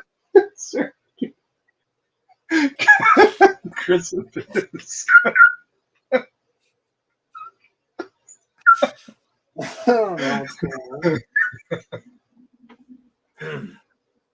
Oh, also, I'm trying to find a photo. You guys are distracting me. I'm trying to find something to share with Phill. Since there's only 30 people here, I'm going to show a sneak peek. What do you? Wait, hold on. Phil, Phil's like, since there's only 30 people here, I'm like, hey, 9 people in my chat. Well, we had almost 60 today, Shelby. You just. Oh yeah, man, you're just flexing all day on me, aren't you? Look at this. No, look at this Shelby inking, guys. If you guys are, there's mods in the chat. If you could drop the link to the Lost Pages 3 sign up. I sent this out for people that are already on the mailing list. So if you're already on, saw this. But check this out. If you're a fan of Shelby and Dan Dahl did the pencils. Shelby inked this. This is going to be the main cover for the Lost Pages 3. Don't tell anybody I showed you this. Ooh, yeah. Look at that. Shelby's awesome. It's especially good because of the inks. Yeah, these inks are awesome. Dan was freaking out. Hey, that took me more than a day to ink, by the way. Yeah, it did. With all that rubble, smash. It was. Yeah, that pinup, that cover was my side piece, if you know what I'm saying. Oh. I had to like. You're working it. Kick ass. So this will be the main cover. Oh, thanks, Kenneth. Hey, can you highlight Kenneth so I can clip that? This one? No, Kenneth.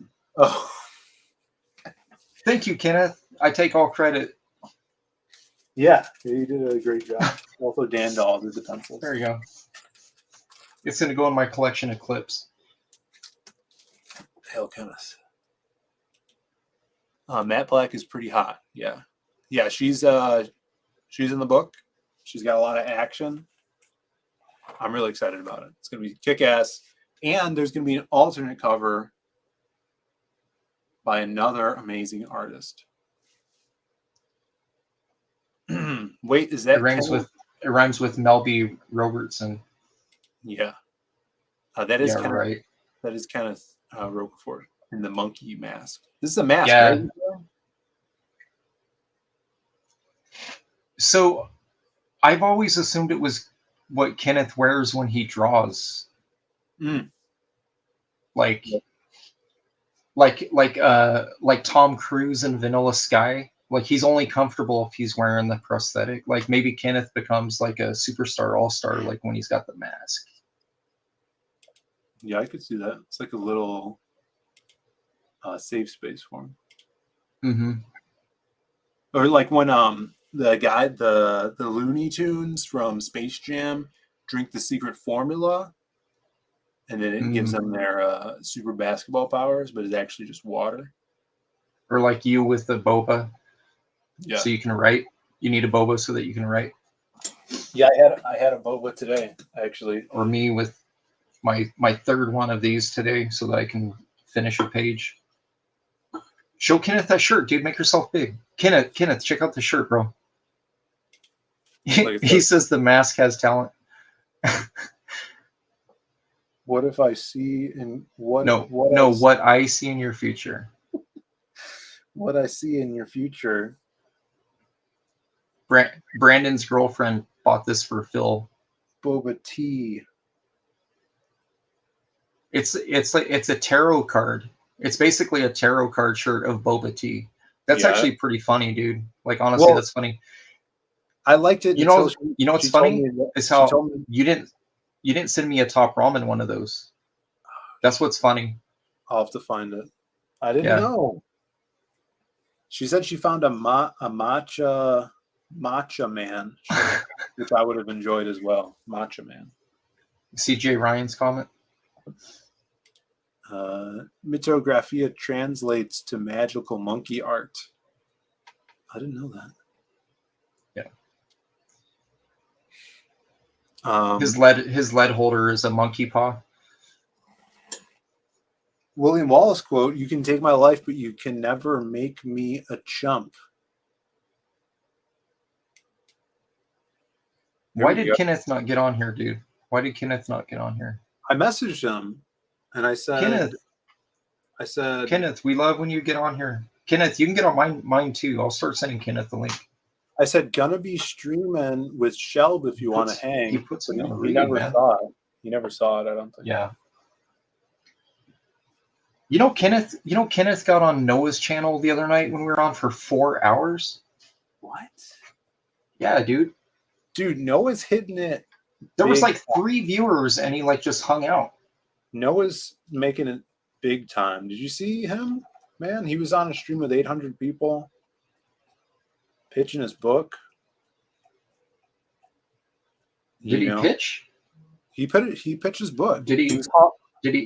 He actually pitched it? Yeah. I've never seen that. Ethan. All right. He called Ethan sir. He's never called me or you sir before, Shelby. Oh yeah, that's gonna change.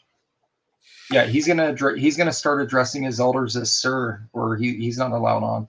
Yeah, I didn't know that was a thing he was like actually capable of doing. It's a thing now, bro. That's definitely a thing now. It's a thing now. Yep. Hey, hey Noah. Great job. Great job, Noah. Hey Phil, can I show you a double pager? Can I show you something? Yeah. Then we got to take off. I think I'm gonna shower tonight. I'm excited. Look, I finished this guy. So, you know, I'm working on Ragetality still. Yes. I'm coloring for people as well. Hey, you have a tattoo. What? On your forearm. I got several, dude.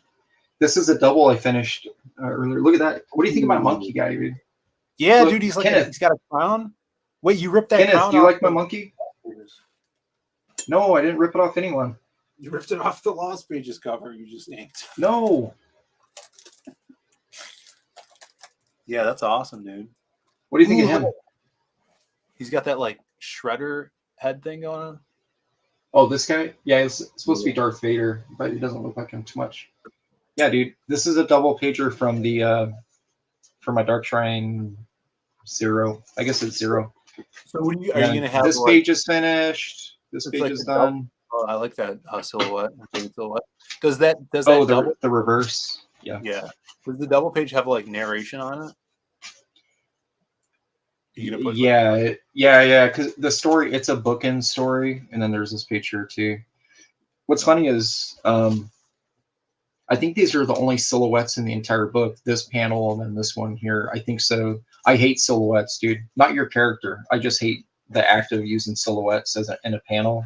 They feel lazy to me. Yeah. So I try not to do them. I used to do them all the time, but you know, you got to find where to put. Like, really, if you're going to use them sparingly. Yeah. So. You know, Look at Yeah. What do you think? What do you think of his moves, bro? Do you like those moves? Yeah, they're cool. Yeah, this is gonna be black and white. The bookend pages will be in color. Yeah. So basically, I don't know if I can.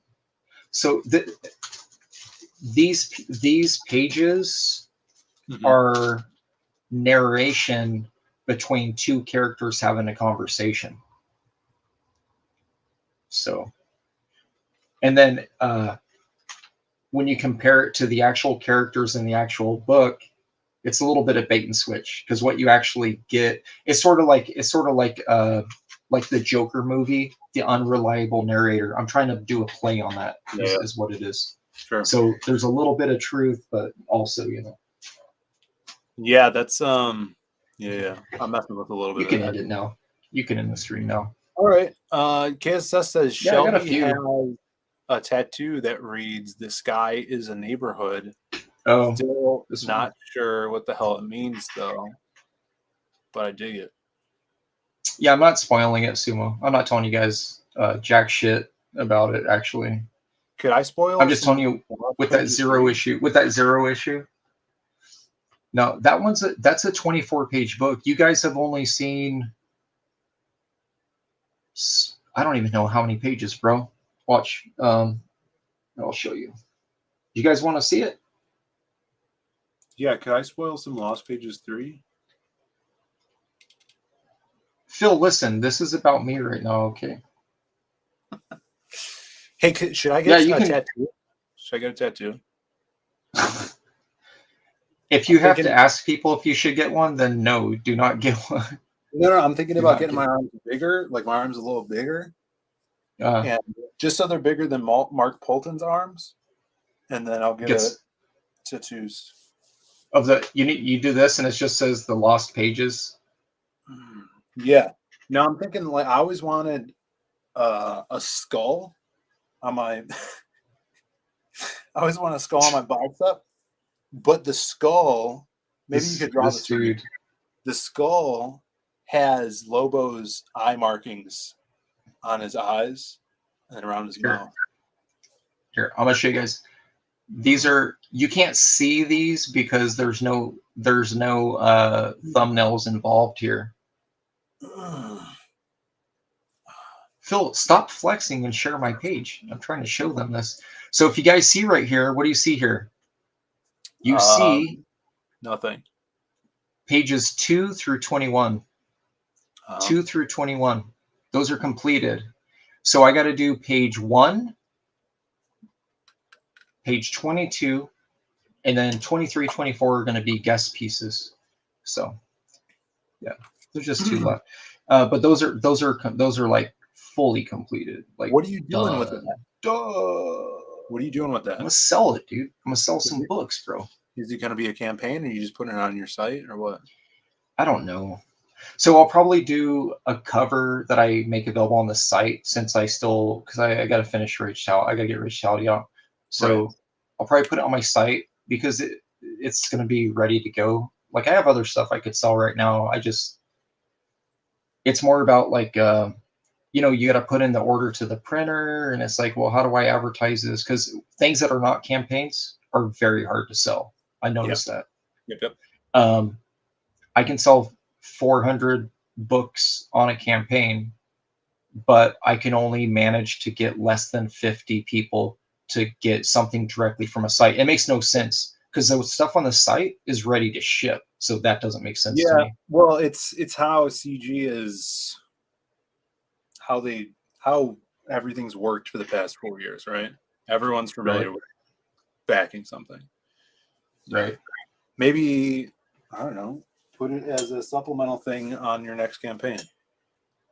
Even if it's a different, even if you're doing a Rage thing next, have it as a supplemental. Because and it's I don't know, what, 22 pages or whatever. Because mine, my ash can, I know that's not an ash can, but when we did our supplemental people ash can, that was a 20-page story with like 10 pages of back matter. I surpassed 20. I was trying to do 20, and then I was like, screw it. It's 24. It's going to be 24 or 28, no matter what. Yeah. So I'm going to stick to 24 on it. And then what's funny is I did the covers before anything else on this. And yeah, you guys are very concerned. I know this. Yes, you're absolutely getting the ASM 300 homage cover to this book. So I know you guys are looking forward to it. Sumo's looking forward to it. Sumo loves the Swipe Master 300 books I sent him. Let's see what people were saying here. Shelby has a no regrets tattoo. No regrets. It's right here. It says no regrets right across the. Yeah. Scrolling down here. Phill has a tattoo that reads, "This guy is a neighborhood." Oh, this guy.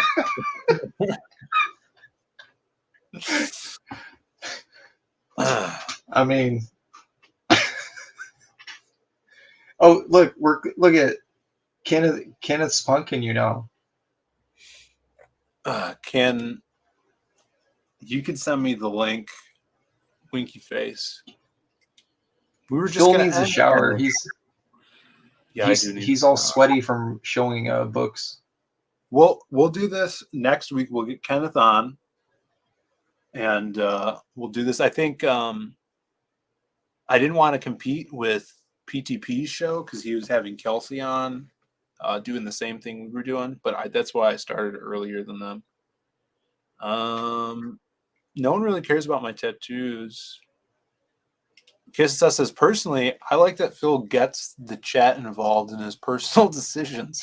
When I get a tattoo, should I take a shower? It's like you choose your own adventure. Yeah. It's like playing Gauntlet. You could choose which room you go in. They all lead to the same place, though. Let's be real. I didn't think anyone smoked more weed than Frega. No one does. I've never smoked before. He can tell that you're high. Yeah. You see Chrysophus. You ever heard the guy named Dale?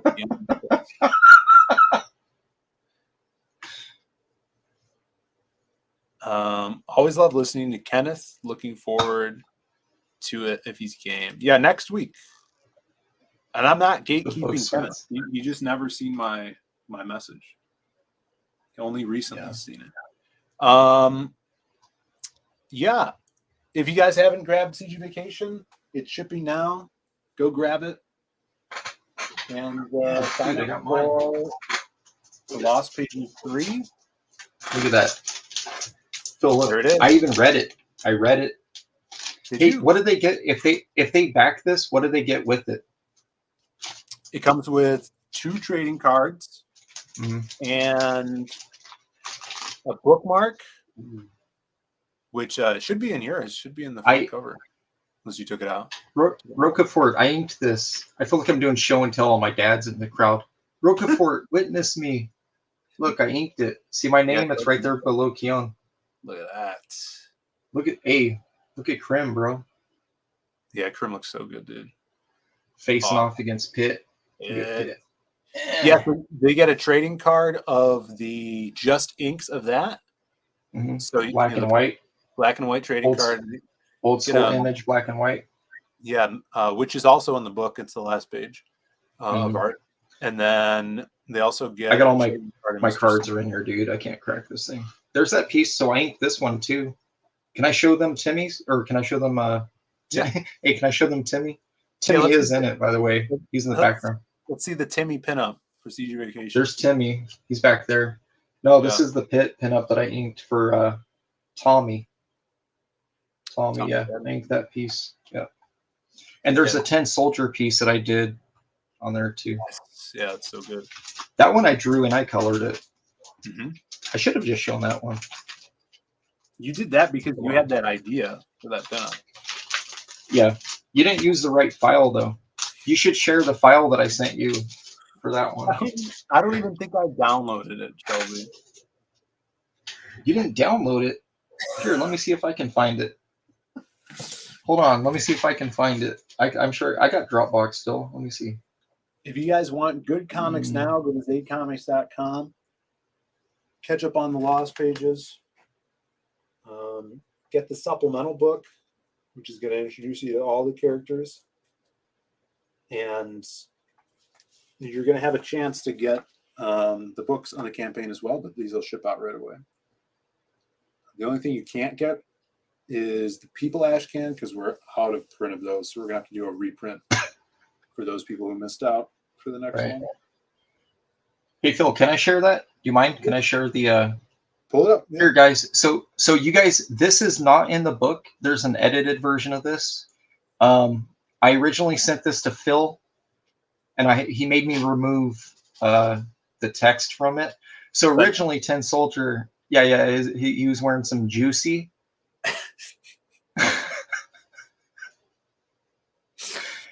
But I don't know, Phill wasn't down with it, I guess, so I had to get rid of Juicy. Sorry, guys. I know everyone was looking forward to some Juicy swim trunks. Dude, it's not so ridiculous. Hey, I was actually like, ugly laughing when I was uploading this, dude. When I sent you the link to it, I was dying. This is an actual file, by guy. This is not like an edit. Yeah. Real talk, though, the muscles on this guy are awesome. The arm, back muscles, great job on that. Well, I like, Colossus is my favorite X-Men, and I was like, well, he's made out of metal, so I literally just drew it as if I was drawing Colossus and threw his minus the banding that he has across his muscle. Right. Yeah. No, this is awesome. Yeah. So Bootleg Godzilla, this is in the book, just without the Juicy. Yeah. He doesn't have Juicy there. So yeah. But yeah, it turned out pretty cool. Juicy. Yeah, look at that. You like that little butt? That butt coming out of the background stack.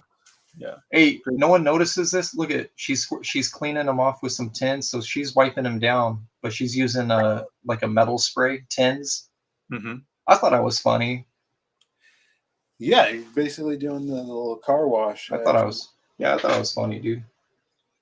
Yeah, man. So anyways, Juicy, bro. Yes. Juicy tin booty. Sumo says, look at that juicy tin booty. Aldous worries about. All right, guys. Let's see who else is streaming. You think anyone else is streaming tonight, Shelby? Phill. I had 12 mini muffins on here when we started, dude. 12 mini muffins. The ones you get from this is why I'm fat now. Look at it. Oh, don't be fat. That's why I go to the gym, dude. I went to the gym today. Phill, have you ever told your chick, like, yeah, hey, I'm gonna go to the gym right now, and then instead you go to McDonald's? No? Asking for a friend. KSSS says PTP is still live. Why can't I redirect to his channel then? He needs to unlock that shit. What does that do exactly? It makes everyone like Tokyo Drift into his chat.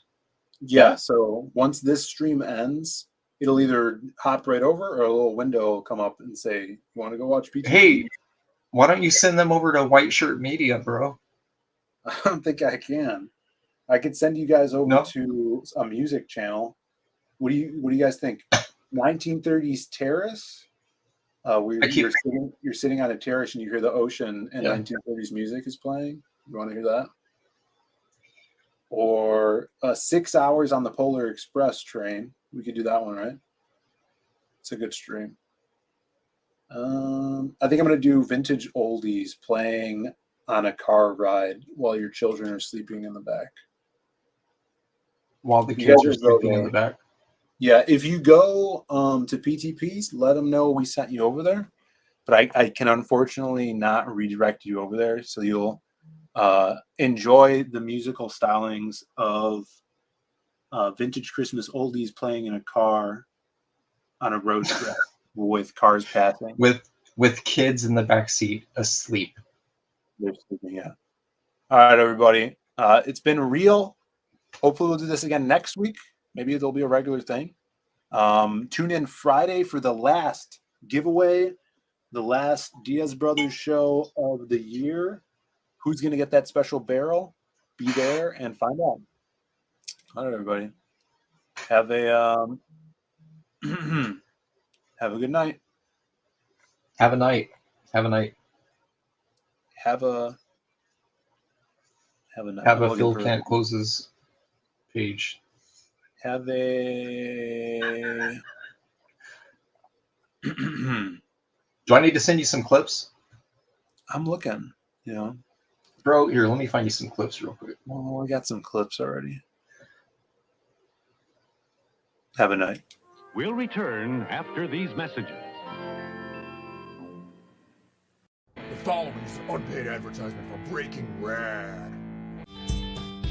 Oi, it's Guess Who! Comic State Edition. The fun is trying to guess when you play Guess Who. Is your person old? Yeah.